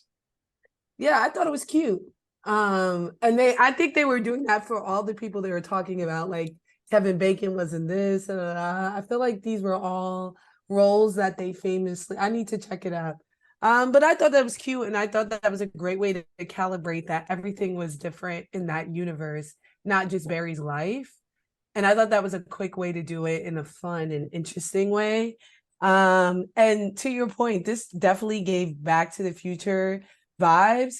And I really like that they were very aware of that they were like, we get it. This is like Back to the Future, and I felt like that's what they were telling us with it. Yeah, Back to the Future literally tweeted, I think, after this weekend. They were like, oh, yeah, Marvel and DC, you're welcome, because we established all this and you continue to reference us. Like, you're welcome, Avengers and Flash. But Des, like, what did you think about just seeing that whole moment play out? Man, I loved it. Back to the Future is one of our favorite movies. So, like, just seeing the way I think that they play with it, I think was so genius. Again, especially when they do start talking about Eric Stoltz, who literally was playing Marty McFly at some point in time, carry that out. I also love, though, how that idea just carries throughout the movie, right? By the time we see George Clooney and Michael Keaton and Sasha Kai, it's like, I love that they introduced the idea early. That way, nobody is like too confused or like too surprised, but it's just really cool that they play, I think, with that. Even so, I love eventually, when Michael Keaton is breaking down the way the time works, it's like they do stick more to the Back to the Future time more than they stick to like the MCU, how the MCU time works per se, or really both. They really tried to tear down both Back to the Future and like MCU time in general. But I like how they're like, we have to reference like one of the most important time movies of all time in Back to the Future. So I'll always appreciate that nod. Yeah, I still don't think any movie comes close to establishing the rules as well as Back to the Future did. Like, everybody has a variation of it, or at least pays some nod to it. But I think that still obviously holds enough weight, and people recognize that. I think the creators, that's why they include these jokes and these references. And I think it ultimately works out well. But let's talk about Michael Keaton coming back as Batman. Eventually, Barry realizing he's in a universe with no metahumans. He's like, oh, there's no goddess, there's no Aquaman. Cyborg is not even Cyborg yet. He's still a high school football player. So I have to figure out like who's going to help me, because they realize that Zod is going to, sort of carry out this alien attack on Earth, very much like what we saw with Man of Steel in 2013. So he finds Batman, but Batman is portrayed by Michael Keaton coming back here, who has not been in the role for like 32 years. The last time we saw him was Batman Returns in 1992. And this was one of the most anticipated elements of this movie, just because Michael Keaton is like the first real huge live action Batman. We of course had Adam West with the TV series, but Michael Keaton sort of launched the film series in 89 and really kickstarted just that huge Batman craze in the 90s. Frankie, how did this work for you? The fact that like Michael Keaton finally got to step back into the suit, and even when we met him was kind of in an unexpected way. We see Bruce Wayne sort of retired from being Batman. He's not even working full time, but then he eventually works his way back down that path. Yeah, I loved it. I thought he was the best part of the movie. I thought from the intro of him, just fucking them up in flip-flops, I was like, yeah, that's what I'm talking about. Yeah.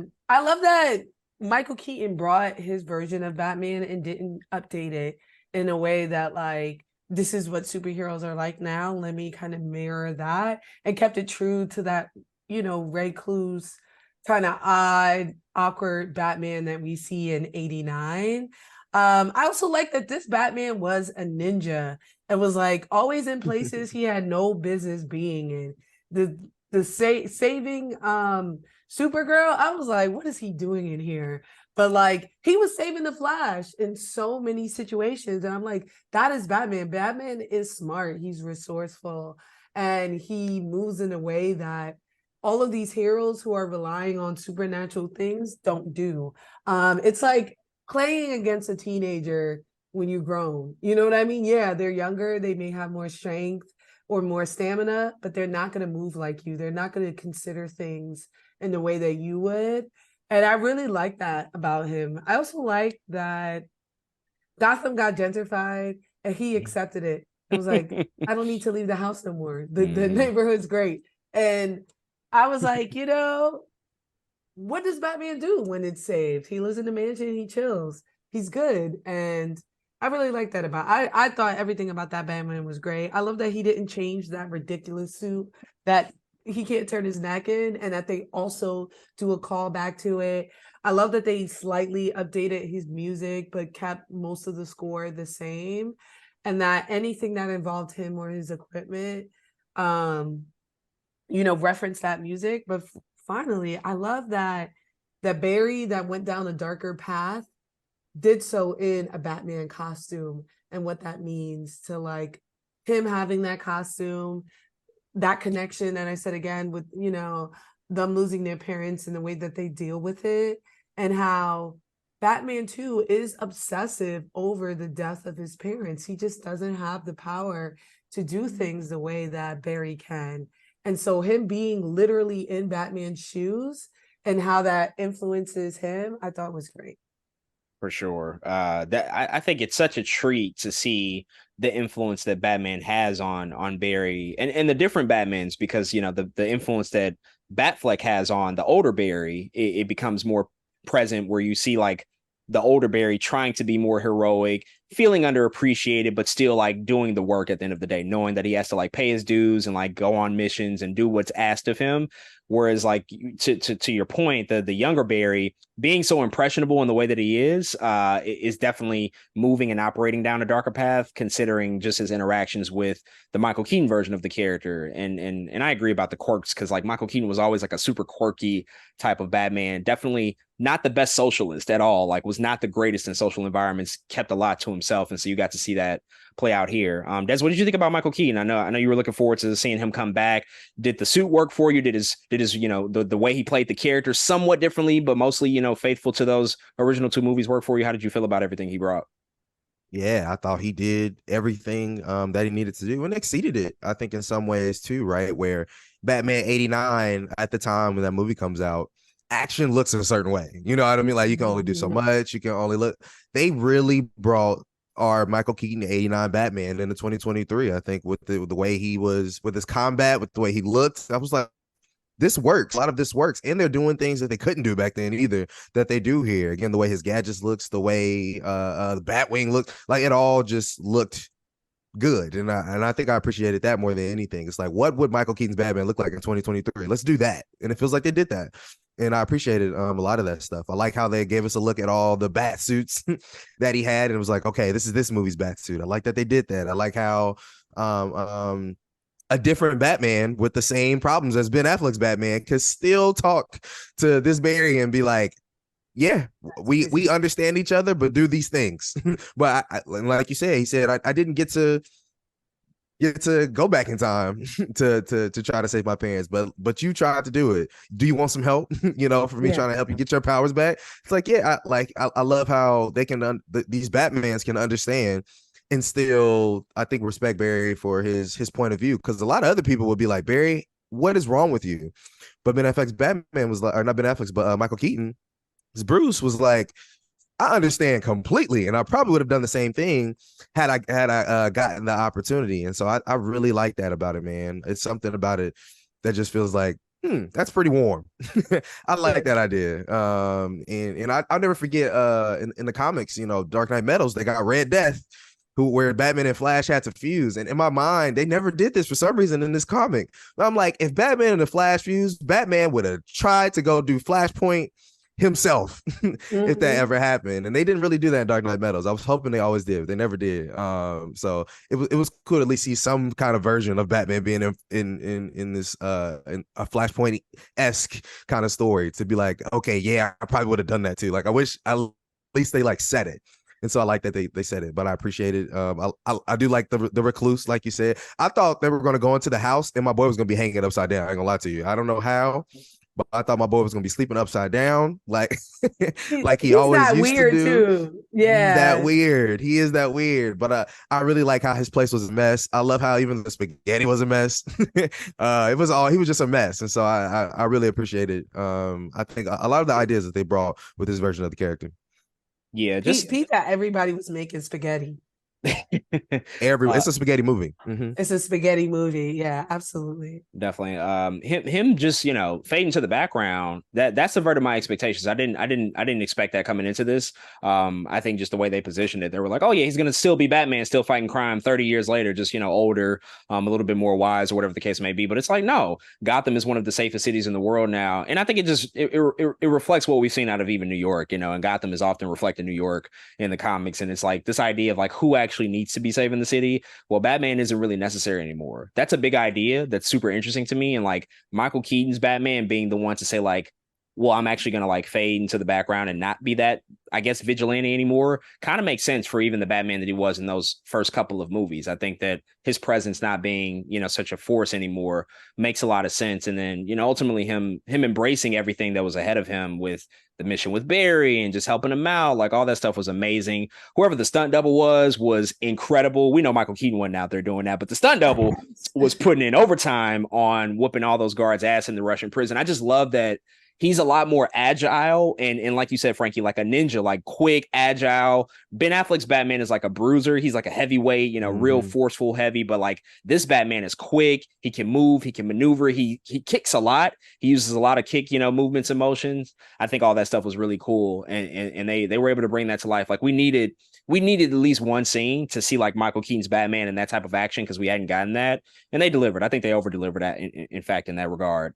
Let's talk about Sasha Calle coming here as Kara Zor-El, aka Supergirl.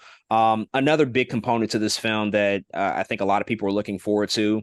This is the first live action big screen Supergirl, I suppose, since Helen Slater in the 80s. We've gotten Supergirl in the CW series for a number of years, but they were going to bring her back to the big screen, and Sasha Calle coming in here. She's a relative newcomer. And this was, purposefully done to showcase that we are, in fact, in a different universe that Superman does not yet exist in. Clark Kent does not exist in this world, but we do have Supergirl, who was sent to still, protect her younger cousin. And now she's kind of the only Kryptonian that stands between Zod and his army and just the rest of the universe. Des, we'll start with you here. Just what did you think about just the introduction of her character, the fact that she was like in a prison and ultimately had to find and get her powers back, to just everything we saw at the end, just her, going up against Zod's army and how they, sort of communicated that visual on-screen action? Man, I think Sasha Kaye murdered this thing. Okay. It's one thing to have like a Supergirl. It's another thing to have like an emo, short haircut. There's no happiness in your life. You've been locked up, kind of Supergirl. Like we've never gotten this. Our iterations of Supergirl that we've gotten, the original Karas, they're all blonde. They're all like usually happy-go-lucky-esque, at least a little bit. You know what I mean? They're all very much Superman, but close, just woman version of Superman. You know, I think in that sense, for the most part. So it's been really cool, I think, to see just how different the Supergirl is and what Sasha Kaye was able to bring to the table with this character. But I really love, I think, the attitude that she had in the film, because she starts off in a place of like again, she tried to show this world, you know, who she was or help people, and they locked her up. They put, like you said, they put her in a box.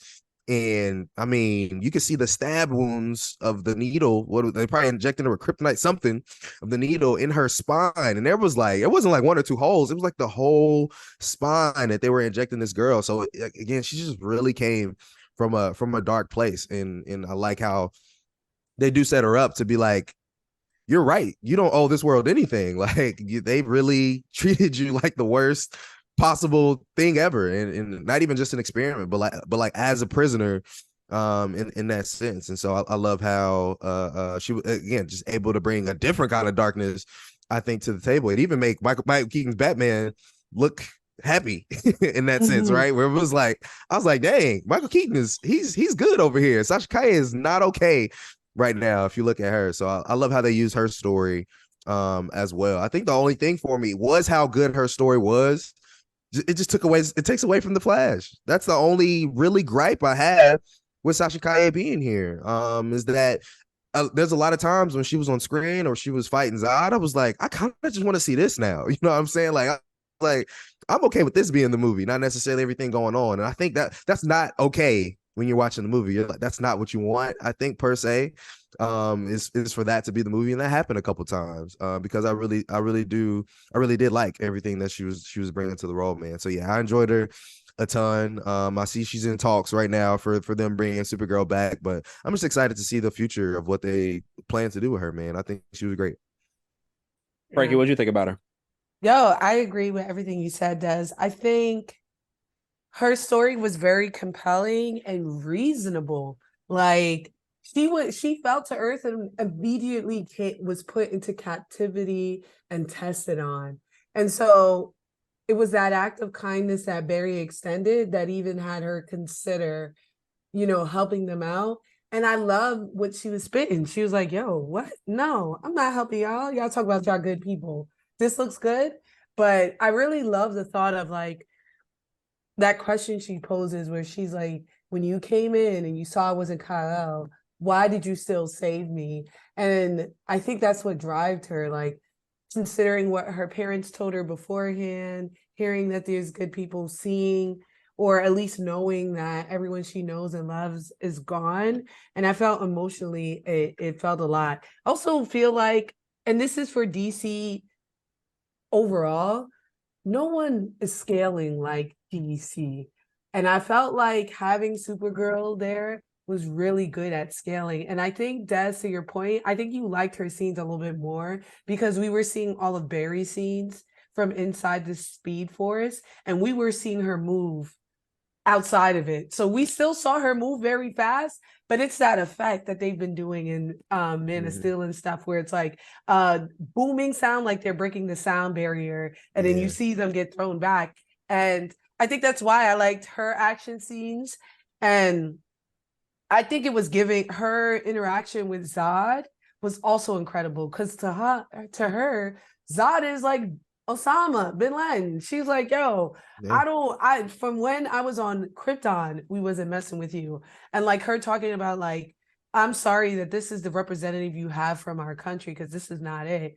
And then him kind of taunting her and talking about the one family member she was here to protect and how that ticked her off and was like, I'm about to get to work for you, I thought also was compelling. And then down to like her inevitably dying and that being, a point that couldn't be changed made it all that more heartbreaking because you I felt attached to her character and her trauma, and I wanted her to win so badly. But like, unlike Superman, she, just like Zod, she's getting used to that power.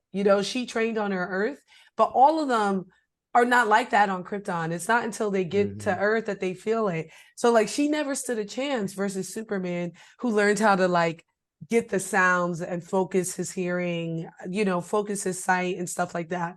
She got those powers, and that same day she had to fight a grown ass man and his well orchestrated army. And I really felt connected to that.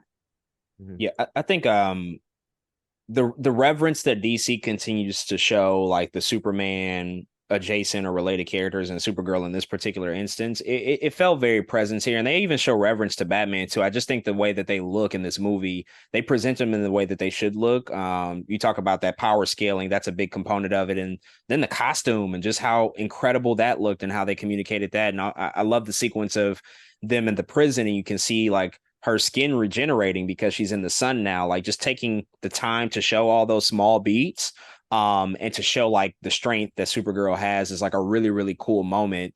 And then everything else with the action, these were some of the best like CGI and VFX shots I think in the movie, because some of it was done practical, like her flying, they were able to incorporate some practical elements into that. And then just like all the stuff that they pulled from Zack Snyder, just like what he was able to achieve with those Man of Steel films, and like you say, the breaking of the sound barrier and the flight and just everything, it looks really, really good. And they kind of picked a lot of that up here. But her whole attitude, her whole aesthetic, just the energy that Sasha Calle brought was just really good and really welcome here, especially in a movie that is a little bit more quippy, a little bit more jokey, with a lot of like running gags. She comes in here, and I think she gives you the gravitas that you need for the story and to help, continue to make it feel important, because she also knows like how very much of a threat that Zod and his army are, to Earth. Like she has that information. Like, yeah, you don't want to fuck with these guys, and Barry knows that too, but she knows it even more so because they are of the same species essentially. And so I thought that stuff was just really, really well communicated throughout the movie. Speaking of Zod, though, I do want to talk about him coming back here. What's notable about this film that I would sort of, I guess utilize as somewhat of a criticism against it is the fact that there's not really a true villain in this movie. In the marketing, they painted Zod as like the true villain, but he's not actually. He's just like a third act challenge, really, if we think about it. And then we do get the reveal of the Dark Speedster, who's like a behind the scenes, quote unquote, villain that's been responsible for a lot of these events. But Zod coming back here, Michael Shannon, we last saw him, I guess, like really we saw him like last in Man of Steel, but he's been utilized in several different capacities in subsequent films. Like I think that they just use his likeness in Batman v Superman. But he's been referenced a lot. We know that the events of Man of Steel have been super important to this universe in particular. But he comes back here as like the main Kryptonian trying to carry out that plan to rebirth Krypton on Earth. So that's kind of like the big threat that we walk into the third act with. Frankie, did that work for you? Because I know Zod was one of those more controversial characters in Man of Steel. And I know you particularly were not a huge fan of it, and perhaps like Zod was a component to that. But what did you think about him, I guess, being such an influential force in terms of like where the story ultimately went by the time we reached the end of it? No, I loved Zod. Even in Superman, Man of Steel, I didn't like him, and I thought this was a reminder of like how scary Zod is and what he means as a character, and like just that looming threat that I think was planted from Man of Steel over to this. Because at the end of the day, Zod and his events influenced this entire universe, not just Flash, right? We see like Batman is motivated in Batman v Superman. That event with Zod is what got people to do it. The same with Justice League and the way they were reacting towards Superman and just that xenophobia that came from aliens. So I thought the callback to Zod, was really good. Once again, the Flashpoint story is more of a philosophical story that focuses on Barry and his selfishness. And so the Reverse Flash is normally the villain that we're looking at, but once again, he's not. You know what I mean? He doesn't create the Flashpoint, Barry does. He doesn't create this world, Barry does. And so I think it kind of stayed true to that, where it's like, all of this, the whole reason why this is all happening is because of Barry. And I think that's it at its core, that like things are supposed to happen that way, and that's how it was fixed, you know. And Zod was just there to kind of, I don't know, incite some change into, he was tied to Supergirl and her story more than the Flash and his story, and I thought that was great.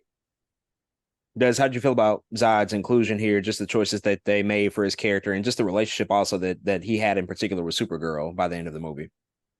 Yeah, I thought everything made sense. I really didn't have too many qualms about it. I will say I really like that they use Zod also, to me, just because it's like, oh, we can put this villain in here that we don't have to explain too much about. Right. You know what I mean? And into Frankie's point, he has been being used, that Man of Steel has been being used as a point of reference for a lot of things. Like you said, that's one of BVS, that we get called back to that multiple times with Batman and holding the kid and seeing buildings getting torn down, and then they bring it up again here in the Flash. So Barry was like, I was there. But there's a dad I didn't get to save, and now I'm here to save my dad, and you know what I mean. And so I think I really like that Zod can be used, I think, in that way. I do wish there was more like a attention to I think what that Barry was doing all this himself. You know what I mean? That Barry was the one causing all of this. I do wish there was, like, I don't know, something to hammer it home a little bit harder of like, Barry, you are tearing up right now. And instead they do kind of give us a little bit more, too much shine, I think, on the, I don't even know what to call that dark, weird Flash, because it is like a mix of other Flashes, right? It is like a mix of like, I thought it was Reverse Savitar. Black and Savitar. It was Savitar-ish, but like, I don't know, it's still weird. You know what I mean? So yeah, but absolutely, yeah. I just wish we could have been like, Barry, this is your fault, in all caps. And I feel like we got it, just not in all caps. You know what I'm saying? I just wish it was in all caps. But I love the inclusion of Zod. I actually really like Man of Steel. There are things in that movie I think are fire. And it is probably in a upper echelon in DCEU particular for me. It's not perfect, don't get me wrong. It's definitely some flaws in that movie. But I do like that movie. So it was good seeing him back here. It's funny to hear him talk about the movie in interviews. Michael Shannon is hilarious. He's like, I'm just here to work, low key is what he be saying. But yeah, it's cool to see him again. Yeah, well, that's the thing too. I think I feel a little bit differently about Zod being here, because on one hand, it's like they bring back a villain from a movie. They were like, you know, hey, you remember Man of Steel, that movie that most of you didn't really like anyway? Oh, well, the main villain's back. Here we go. And it's like, that's kind of confusing. Like, nobody really enjoys Man of Steel, at least from like a consensus standpoint. And so for them to make the choice to bring that particular villain back was a bit, I don't know, a bit of an interesting one to me. And then in addition to that, Michael Shannon not only is talking, you know, on the press circuit how this wasn't that satisfying for him, but he also didn't really have much to do here besides just like react and grunt and fight. Like, he's not giving really any emotional beats at all. And he's an amazing actor. And we've seen him be Zod in a really, I think, meaningful way in Man of Steel. I love the performance that he gave in that movie. But here he's, you know, he is just that physical threat, that challenge, you know, as opposed to the more philosophical threat, as you mentioned, Frankie. So it was a bit of a, I don't know, I think it was a bit of a disconnect for me. I wonder if there was a different way, or maybe a different way to communicate that idea. But I do like seeing the Kryptonians back in this universe, though. Like, I love everything that they brought to Man of Steel, and just like that visual representation of them. So to see them back here was like a really cool thing. And that idea of like the inciting incident being in Man of Steel, anytime that they can tie that stuff back, we've seen like the MCU do it as well, like taking, I don't know, I guess the Battle of New York, that's like the big event for the MCU that kind of kickstarted everything. Anytime we can reference that big stuff and how it's impacted all the different characters and has repercussions for years to come, I think that that's always like really meaningful, because it showcases just kind of that turning point within that particular universe. Frankie, I know you got a dip in a couple seconds here. I just want to get your thoughts though on like the final act, and just like the resolution and the idea of this movie. The fact that it really is about Barry and his unwillingness to accept, at least initially, that he caused a lot of this, but then eventually realizing by the end of it, the older version realizing at the end of it that they can't change anything. We find that, you know, Batman does die at the hand of Zod's army. Supergirl dies as well. And I didn't foresee that coming into this movie just because, like, we know multiverse movies, sometimes, we're able to lower the stakes and keep everybody around. But here, they kind of hammer home the idea that you can't change this. Like, there's no way around it. You have to live with the decisions here. What did you think about just like that whole sequence and seeing like the two Barrys go at it and try to reckon with that idea? Yeah, I thought it was good. I was also surprised that they kept on killing Batman and Supergirl and saying that this is a constant. I was like, this is a bold move.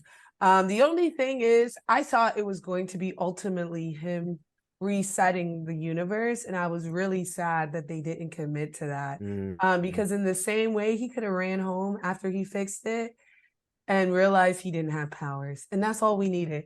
Because then, and then seeing that the Flash exists. So I really wish they committed to that, to like, we're reset, especially since they was working on this movie until like last week. I really was like, you guys had the time to like update this and commit to it. But I was relieved when I started to realize what was going on, because I was like, we saw Savitar, Black Flash, whoever that was, in the beginning of the movie, and we haven't seen him since. So I was like, we're getting towards the end. It's been 2 hours. Where my man at? And when I saw the thing get stuck in his arm and it clicked for me, I was like, oh, this is fire. And for him to like see universes colliding, I thought it was cool. I know it was a cheap move, but I thought it was cool to like pay homage to all of them and to acknowledge that there's a multiverse. Because like, DC is one of the first to push out this multiverse theory. So like, to be like, this is a multiverse and we're going to move, and to remind us there that we're going into another universe, from this point forward, I thought was really cool. I just wish they committed to it and just recasted the Flash, or shown that the Flash will be recasted. Furthermore, the first time I watched it, the ending was different. I kept hearing that a lot, that they had a couple of different iterations of the ending. And I preferred the old ending. I love George Clooney. I think he's incredible. But before they ended it with him just saying, who the fuck is that? And we don't see who he's looking at. And so I was like, cool. Because now I was confused. Is George going to be the new Batman? Who? Like, so I think it would have been great to see that. And then to find out later that Barry also doesn't have powers. You know what I mean? And then like, it just would have been a way to keep it open. Also that second, the post-credit scene with Aquaman.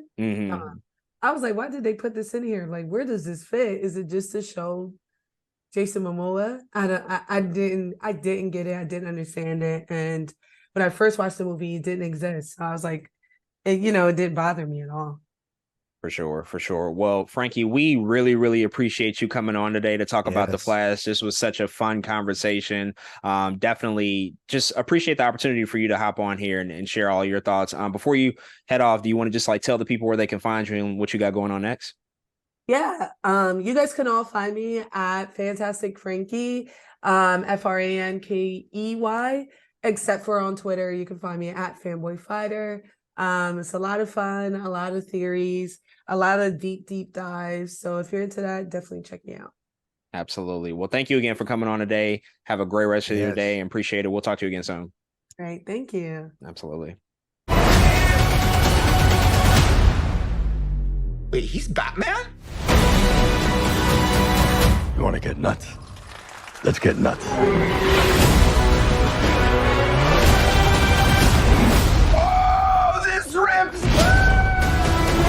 So we'll keep going on here and actually, talk about the rest of the film. Frankie just sort of mentioned that big sequence at the end with the Chrono Bowl, which I feel like I refuse to call it that. I'm just going to call it the Coliseum because who came up with that name? But there is that huge sequence where we see all these other characters from past DC films come back. We get George Reeves Superman, we get Christopher Reeve coming back as Superman, Helen Slater. They're not actually there. A lot of it is, utilizing AI technology, some deepfake technology. But then there's also a really interesting one. There is Nicolas Cage coming in there as Superman. Now, if you saw this movie and were wondering, like, what the hell is that? Why is Nicolas Cage dressed up as Superman? There's a whole story behind that. I'll just give you the cliff notes. Essentially, Tim Burton, the director of Batman 89 and Batman Returns, was going to make a Superman movie in the 90s called Superman Lives. Nicolas Cage had been cast as Superman. In fact, they were nearing production for that movie. He had been outfitted in a costume. There were screen tests. There were photos. Like, all the footage is out there. You can go actively Google this stuff right now and see Nicolas Cage with his long hair in the Superman costume. And the movie was going to be written by Kevin Smith as well. Mhm. And in this particular sequence, we see Superman fighting essentially a giant spider, because that was going to be the plot of the movie. He was going to fight this giant spider. He wasn't going to have like a quote unquote real villain.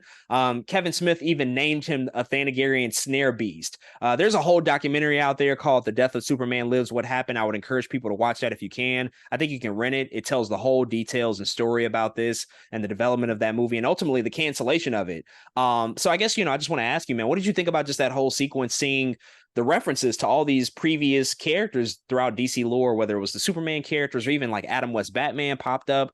How did you feel about, the way that they brought that all to life? Yeah, I think I like it just because the DCU hasn't really done that recently, especially in a movie where we're already talking about all these different iterations of characters. We've got multiple Batmans, multiple super people. I guess Superman and Superwoman, and so I thought it was cool to at least give some type of nod, I think, to those people in that way, and be like, okay, these people existed in a different universe. These legends that we know and grew up with existed in a different universe, and this is what it looked like. There were some weird moments in there for me though, where like Christopher Reeve in the CGI, I was like, I don't know what we're doing. Part of me just wishes they used old footage, which is like, just use old footage. It's right there. Why not just give us old footage? And I don't know why they didn't do that, but I did appreciate seeing it though. It did make my nerd, my DC superhero nerd smile a little bit. You know what I mean? Like, it made him go, damn, this is cool. Like it really makes you love, I think, that kind of stuff. So yeah, it was cool to see. And seeing Nicolas Cage was crazy. That was a surprise, though it made a ton of sense when you seen it. I was like, they actually did it. I was pretty happy for them in that swing, especially the spider thing, because it's always funny seeing I forgot which interview that was, but you probably seen it too. Like Kevin Smith, he got like 3 rules for the movie, and one of the rules was that Superman had to be fighting a giant spider, and that is like the craziest. Who gives their writer that rule? It's the craziest rule. Like, who does that? But I love how they were able to call back to some of that stuff, because a lot of that stuff doesn't get talked about. You know what I mean? And I love that they actually talked about it and gave us some of that, man. Again, the only thing that I was missing was, I feel like they were giving history of the Batmans and Supermans. I'm like, the Flash, like, we did see Jay Garrick and stuff, but I'm like, Grant Gustin is right there though. He is arguably the most important Flash we've ever gotten. You know what I'm saying? Outside of, shoot, who everybody else thinks it is, but that man been Flash a decade. You know what I'm saying? And so I just wish he was in it. But other than that, man, I thought it was cool to see. I thought it was cool to see the world colliding too, because this is an accident for DC, but in my mind, that's going to help other people understand what's going on in the MCU when these incursions start happening. It's almost a visual of like, look, this is what incursions look like, guys. Worlds colliding. And it's almost like they did the visual for them. I know it sounds crazy, but now it's going to make more sense for those people. Like, oh, remember that one time in Flash in the world? That's what's happening here. And so that's what I thought in my mind. It was like, oh, they gave them a crash course on what the MCU is about to do. So, and I do also like what Frankie said, where DC did this. Multiple Earths is them. They did this. This is a very DC thing. Other people started biting after that when it comes to multiple Earths in a comic book form. That's just that was them. DC did that, and so I love how they tried to own it a little bit too. So I thought it was a cool sequence. Yeah, I'm honestly conflicted about it. I like the idea of it being here. I think it's a really cool idea and a concept, and if executed properly, could really work.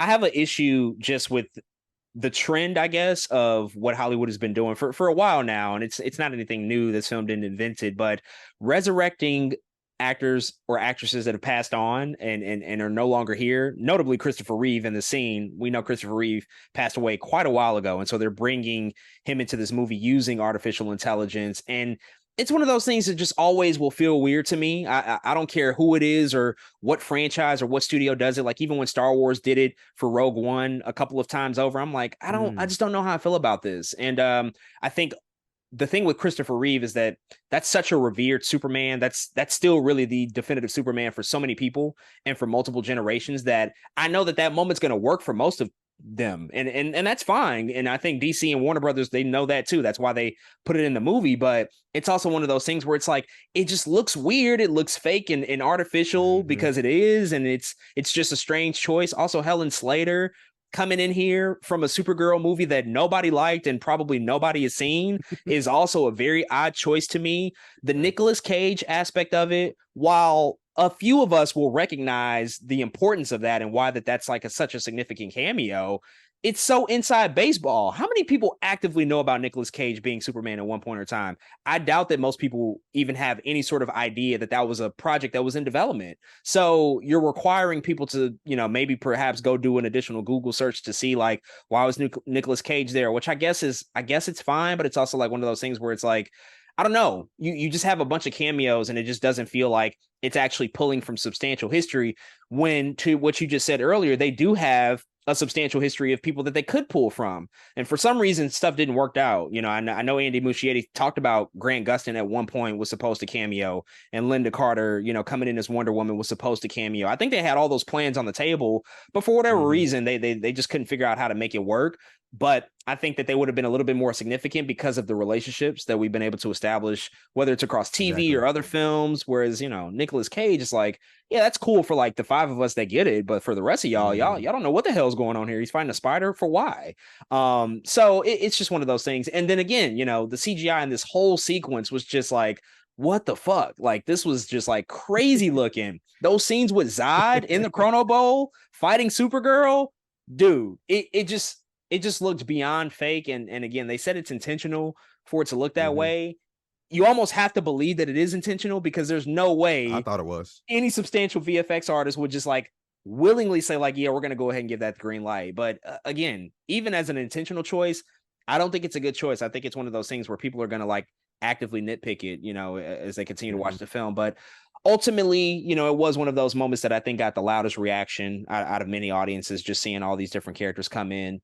As we get towards the end of it all here, Barry is able to, I guess, come to grips about this whole thing and this whole situation. The fact that they can't change the events and the course of time, essentially. And they come in contact with the darker, older speedster version of Barry, who is just like, I mean, he's basically sort of evolved into, I don't even know what he is. He's like grown just an apparatus around himself that is just like, it's crazy how he looks. He's kind of crumbling, and he's still trying to figure out this time thing and figure out how he can save all these different people. But we see that that's just not the case. And then ultimately Barry, our prime Barry, accepts that fact and is able to move on, essentially take the tomato can that he removed earlier in the movie, put it back. He has that final moment with his mother, but he makes one more change. He makes one small thing to help exonerate his father back in his quote unquote universe, to make sure that he can maintain his innocence. But we see that that's not really the case. He's probably created another branching timeline that has changed Batman and Bruce Wayne, because we get George Clooney coming back here as Bruce Wayne, which is a huge surprise. Apparently they filmed this in like January of this year. Like, they just got this in. And as Frankie noted, and as many other people who saw this movie early noted, they didn't have this initially included on the ending of the film when they were showing it early to test audiences and into other, people who had access to the premiere. But I guess they wanted to, just preserve the surprise and the secret of this. What did you think about just that whole resolution, that final moment with his mother, his father ultimately, maintaining his innocence throughout this whole thing, and then seeing George Clooney, probably the last person we would suspect out of this whole thing, coming back as Bruce Wayne? No, it's a crazy ending. I will say I really I think the fuzziness once you realize what Barry did, in that the old time where he moves the tomato cans from the bottom to the top. Now in the footage you can see his dad's face very clear. I thought that was really cool. I thought that was really cool logic that's being done there. I thought it made sense. And again, it was like the small happy ending you get versus again, everything that's happened to Barry. In my mind, this was like the one time to me it was like, dang, he finally won something, kind of type thing, because that dude has been going through a lot as a character. Barry be catching all kind of L's, and so I thought that was cool. But also seeing George Clooney here, what? I just could not. Threw me all the way off. I mean, usually something like that you like hear about or like about. Maybe I avoided everything I needed to avoid. It surprised the hell out of me to see George Clooney there. But it's also funny because again, we had just got done having our whole Batman pre-Batman episode where we talk about all the Batman, and to see first we already got Batfleck. That's already kind of a rare thing within itself. We got Michael Keaton. That's already a super extra rare thing in itself, which is a whole nother conversation because it's interesting. We were supposed to see Michael Keaton like 2 other times, like Batgirl and some other. It's crazy that we won't see him as many times as we thought we were going to. But then you give us George Clooney. It's just it was a really good surprise. Because again, we know they're not the best movies, George Clooney's Batmans, but we still hold them near and dear to our hearts. They're still there. We still love them. And so to see him was like, oh shoot, this is crazy.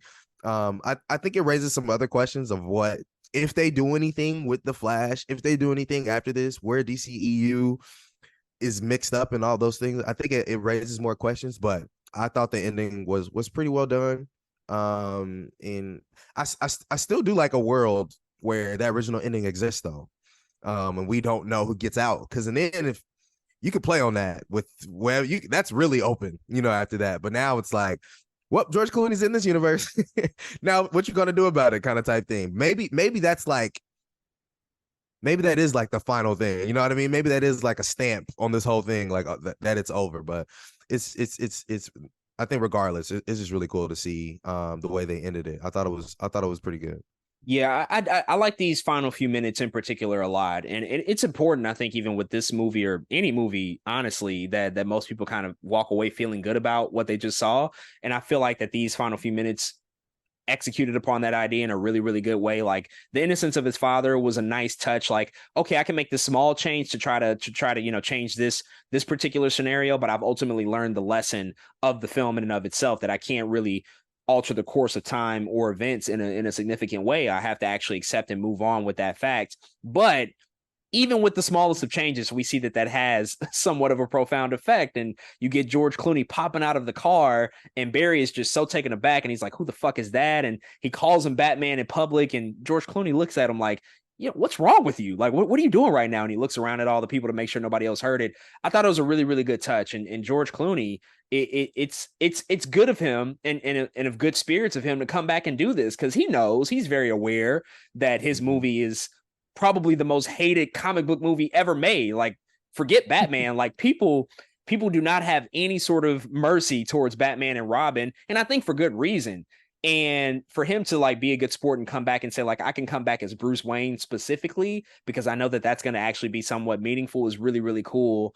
And then you get even more meta with it. Like, George Clooney and Ben Affleck are actually really good friends in real life. George Clooney gave Ben Affleck a lot of advice about Batman when he first got the role. So to know that they're in this movie at the same time, and plus also like it's still kind of heavily debated as to whether or not the Michael Keaton movies from Tim Burton and the Joel Schumacher movies that have Val Kilmer and George Clooney are of the same universe or not. You can debate that because they have the same Alfred in all 4, but there's different Batman. Is it just a recasting or is it technically a different universe? It's so many different ways you can go, but to have him back here, that was a good piece of fan service, I think, because he was actually there. He actually filmed it. It got the loudest reaction, I think, out of the movie audience. Yeah. It was a really, really cool thing to see. Even if we don't get anything from it, I think it's fine. And ultimately, that kind of brings us to the end of the movie. We did get that post-credit scene with Barry and Arthur. They're just sort of leaving a bar. Arthur is super drunk, very much teed, very much in his element. It doesn't really do anything for the story. It's just to kind of showcase this friendship that they have. We've seen them have banter back and forth. I think the last time they interacted was Peacemaker, when they had that joke about Aquaman fucking fish. But what did you think about, seeing them, two back together, just like having that comedic moment between each other? Man, it was fine, man. It was fine. I didn't mind it at all. It was just, one of those post-credit scenes. They're just a nice to have, a nice bow on top. But I just think it's really funny that Arthur really be out here drinking. I remember I'm rewatching I did rewatch the Snyder Cut. That dude just be drinking, man. He offers like Wonder Woman his flask in the movie in the Snyder Cut. I'm just like, this dude really be out here. Like, what's wrong with you? You got some issues, bro. Take this man to Atlantis therapy. He needs it immediately. But I do like to see that friendship, like I said, kind of at the top of the movie, where we just get to see it every day, like Justice League. Not every member has to be present. This is kind of what's happening thing. The ending kind of felt the same way for me, or that post-credit scene was like, hey, maybe Barry and Arthur just might kick it one night. You know what I'm saying? And this is what that night looks like. Of course, he'll be drunk and lay in a dirty pile of water, because that's his that's where he lives. So yeah, I thought it was fine. No complaints really there. Yeah, just a fun moment. It didn't have to mean anything for me. We talked about this a little after the movie. Marvel does these stingers all the time that have no meaning. It's just to showcase a fun opportunity between characters, just like showing like that little extra, especially if it's with a character that doesn't have any actual significance to the story. But if we want to just have them pop in for a couple minutes and have a little bit of an interaction, that's cool too. And this actively like included a way for pretty much every Justice League member to be a part of the movie, except Cyborg, which is, that's a whole nother controversy as to why he's not in this movie, but every other member essentially was here, in some form or fashion. And so I like the way that they were able to allude to that and throw out a nod. And that kind of wraps us up here with the film itself and just like our overall thoughts. I do want to just sort of ask you before we give like our closing thoughts and rankings about Andy Muschietti in particular and just the future of DC. Things are still in flux. James Gunn, Peter Safran, they have rolled out at least the first phase of their plan that's going to kickstart with Superman Legacy in a couple of years. It will create, in essence, a new continuity for their DC universe, but there is still the idea and the implication that some of these characters will carry over. He just recently confirmed on a podcast with Michael Rosenbaum, who played Lex Luthor in the Smallville series, that Peacemaker will have a season 2. We also know Viola Davis is coming back in her own spinoff Waller series. And so some threads from the current DCEU will carry over. We don't know about The Flash just yet, but Andy Muschietti will be directing Batman the Brave and the Bold when that comes out. That's going to be the Batman film, a part of the DCU, once that kicks off with James Gunn and Peter Safran. That is famously a Batman and Robin story in particular. So it'll be the first time, speaking of, that we'll get a live action Batman and Robin story since that 1997 film from Joel Schumacher. So what do you think about that choice in particular, just based off of Andy Muschietti and his execution with this film, the idea of him directing a Batman film, because even though Batman is in this movie, those are two very different tones, two very different styles that you have to execute upon. So does that make you excited, or does that concern you somewhat that he's going to take on that movie? Yeah, I don't know if I'm excited. I definitely don't think I'm excited, but nor do I also feel concerned. I'm in my mind, I just wish they went a different route, and I don't think that makes me excited or not excited for the film. I just wish they went a different route, and I think that it's something about yeah, you pretty much said it. Like the tone for Batman Brave and the Bold just has to be different, even though, again, this, regardless of box office, this is a fine movie. You know what I mean? Like, it might have been crazy box office, but it's a fine movie. And I wish they just gave somebody else an opportunity, because now, I don't know, it's hard for me to wrap my head around how he directed this movie, now having to wrap that in a Batman Brave and the Bold, kind of context. It just feels weird. I don't know. It's I don't see it, I think, in the moment. So if I watched this movie and I was like, he could do Batman Brave and the Bold, I don't know. I just didn't get that out of the direction for this movie. I just didn't feel that. And so yeah, I think that's where I lie. I'm not disappointed. I'm not really excited. I just wish they went a different direction with a different director. Yeah, he's a trusted hand for sure. He's carried many big movies across the finish line successfully, especially with Warner Brothers. If I had just watched It Chapter 1 and that was like the only movie he made and then was announced to be the director of Batman and the Brave and the Bold, I'd be like, oh yeah, that makes a lot of sense. It Chapter 2, not a great movie. And then this one just goes in a completely different direction tonally. So I just can't see it. It is hard to like visualize how does Andy Muschietti fit within the context of a Batman story, and even furthermore, a Batman and Robin story. I guess I will say to his, I suppose, defense is that it appears that he's good with genre diversity. That's at least what it appears like, because those It films are totally different than this Flash film. And I think that he was able to pretty much do both of those successfully. So that gives me confidence that he can make that pivot once again. But I'm very much similar to what you're saying, that it's one of those things where he just wouldn't have been top of mind for me. He wouldn't have been my first choice. I can't visualize that just yet, but hopefully because they have chosen him, they have a solid idea and a vision for how they're going to bring that story to life. But wrapping up here, just want to pass it back to you to give your closing thoughts about The Flash. How do you feel about the film? Was it successful overall for you? And just sort of like remind people of where you stand with it, and then, you know, close out with your overall rankings of where it fits in with the DCU up until this point. I think we've gotten 13 films now, so where would it fall in that lineage of movies for you? Man, so as far as this film goes, I think it's fine. I had, when it comes to the word of mouth that this movie got post CinemaCon, post all of that, it is simply not that movie. I do not think it's one of the greatest superhero movies of all time, nor do I think it's not even the great superhero movie of the year. You know what I'm saying? So it's okay. And I think but it is better than the stuff before that. It's better than before the trailers for me. It's better before we get that some of the other stuff, because when you tell me there's a Flash movie coming after I already don't like Ezra Miller's depiction in the Justice League films and so on and so forth, again, I was already kind of apprehensive. But given that, it's okay. I like the swings they take in this movie. I will give this movie that. In a Flash film, it's almost, the character forces you to take swings. And so there's a couple things they do in this movie, whether it's certain action sequences or the inclusion of Sasha Kaye and Michael Keaton, that I really do appreciate, and I'm happy they were able to do that here. I hope that this is they can figure out whatever they're doing after this. This is like, now we have hit a point after this film where everything is up in the air. I am lost. I don't know the direction per se. Like, we know DCU question mark direction, but DCEU, it's very confusing what's happening, and I hope to get a lot of that stuff cleared up very soon. Especially Blue Beetle, I think, is going to suffer from that. Blue Beetle is going to suffer from, one, that lack of trust that I talked about earlier, but it's also going to suffer from the confusion of what DC has going on right now. And I think this movie, in some ways, hopefully can end that, but as well, now that it's over, it also raises more questions onto what's next. So it kind of fits in a weird realm, but I enjoy watching it. It's a fun movie. Some cool action scenes, some cool characters. And yeah, we'll see where they go from here. Where it fits within the DCEU for me, I have it like in the middle. I think it's in like my 8th spot, which I actually have 14 on my list. I think it's because I got both Justice Leagues. I got both Justice Leagues on my list. But it fits in my 8th spot to where it's I like it less than Batman versus Superman, for sure. But I think I might like it better than Shazam: Fury of the Gods. I think I do. So that's kind of where it fits me right now in an 8th spot. And yeah, just right in the middle.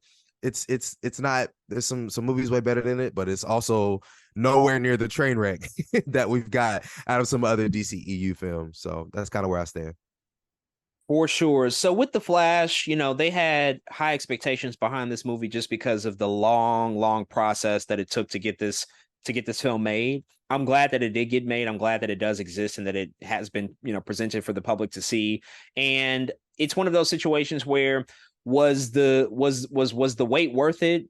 Perhaps not necessarily, just based on how many people were hyping this up pre-release and how much excitement was coming into the film itself based in compared to what we've seen. But ultimately, I did walk away still with a very much enjoyable superhero adventure, especially for The Flash. I think that this is a interesting and compelling character that has huge potential. The Flash also has some of the coolest powers of any comic book character. There's so much you can do, and I think that this movie did a pretty good job at bringing a lot of that stuff to life, whether it's the utilization of the Speed Force, whether it's the phasing powers, the electricity. There's really cool stuff you can do with the Flash. So visually, I was very much taken aback by a lot of those moments. On the other hand, there were a lot of things that did not hit the mark that I talked about earlier that just needed other rounds of revisions, that needed more notes. It needed to be revisited entirely because we are in 2023 and there's no reason that some of the scenes in this movie should have looked the way that they did, intentional or not. I just don't think that that's acceptable. And I don't blame VFX artists for that. I blame actually the leaders behind this movie, the filmmakers,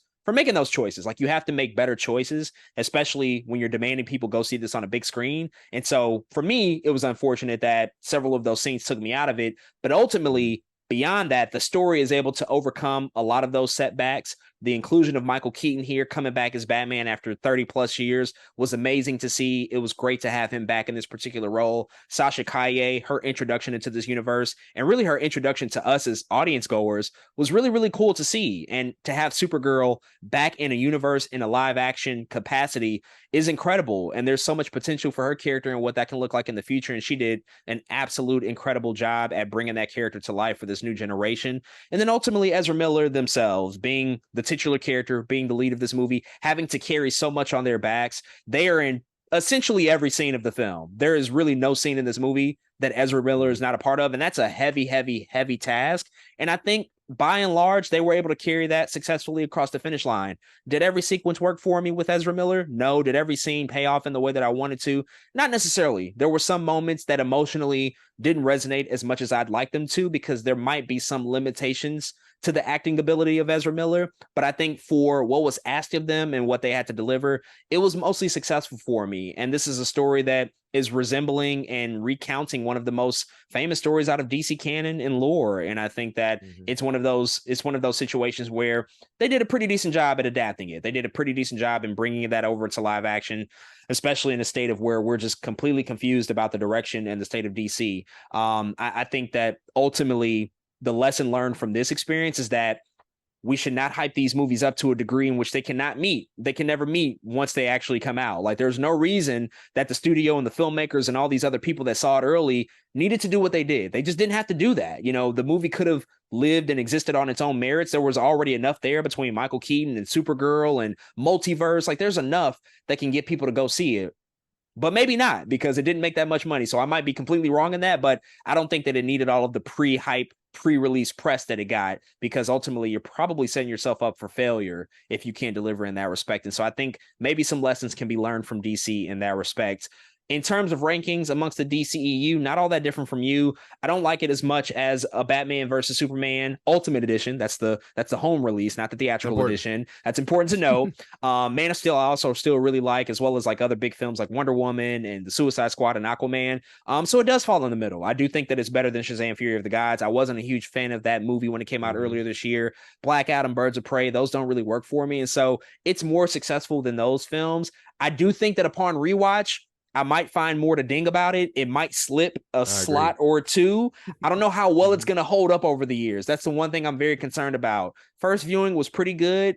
Next viewing, not so much. So I'm kind of concerned about repeat viewings in the future. But for at least now, it's in the middle. They did a pretty decent job with it. They could have done a lot worse, and thankfully they did not. But folks, that'll do it for our review of DC's brand new film, The Flash. If you've checked out this film, definitely hit us up and let us know what you think. And with that being said, we are officially down and out for this episode of Two Black Nerds. Thank you again for tuning into another podcast. And we want to send one more very special thank you to Fantastic Frankie for coming on the podcast today to talk about The Flash. It was such a tremendous honor to have her here and to have her share all of her thoughts and opinions about the movie. We will be back next week to catch up and talk about all the other brand new releases that have just recently premiered in theaters, including Pixar's Elemental. We'll also be chatting about Wes Anderson's new film, Asteroid City. We also got to catch up with some TV stuff. There's a ton to get to. So we'll be back next week, and also be on the lookout because we will be back soon to begin our weekly breakdowns of Disney and Marvel's Secret Invasion. That show is premiering very soon here on Disney Plus.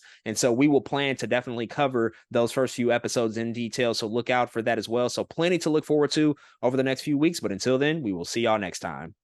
Yes, sir. We are outie 5,000. I hope everyone had a really good Juneteenth weekend, man. It's been good. Please check out our Two Black Jedi and Sith collection at twoblacknerds.com. And remember, always bet on black. Appreciate y'all. Love y'all. Thank you for listening to another episode of Two Black Nerds, where we're too black, too nerdy, and we out, y'all. Peace. You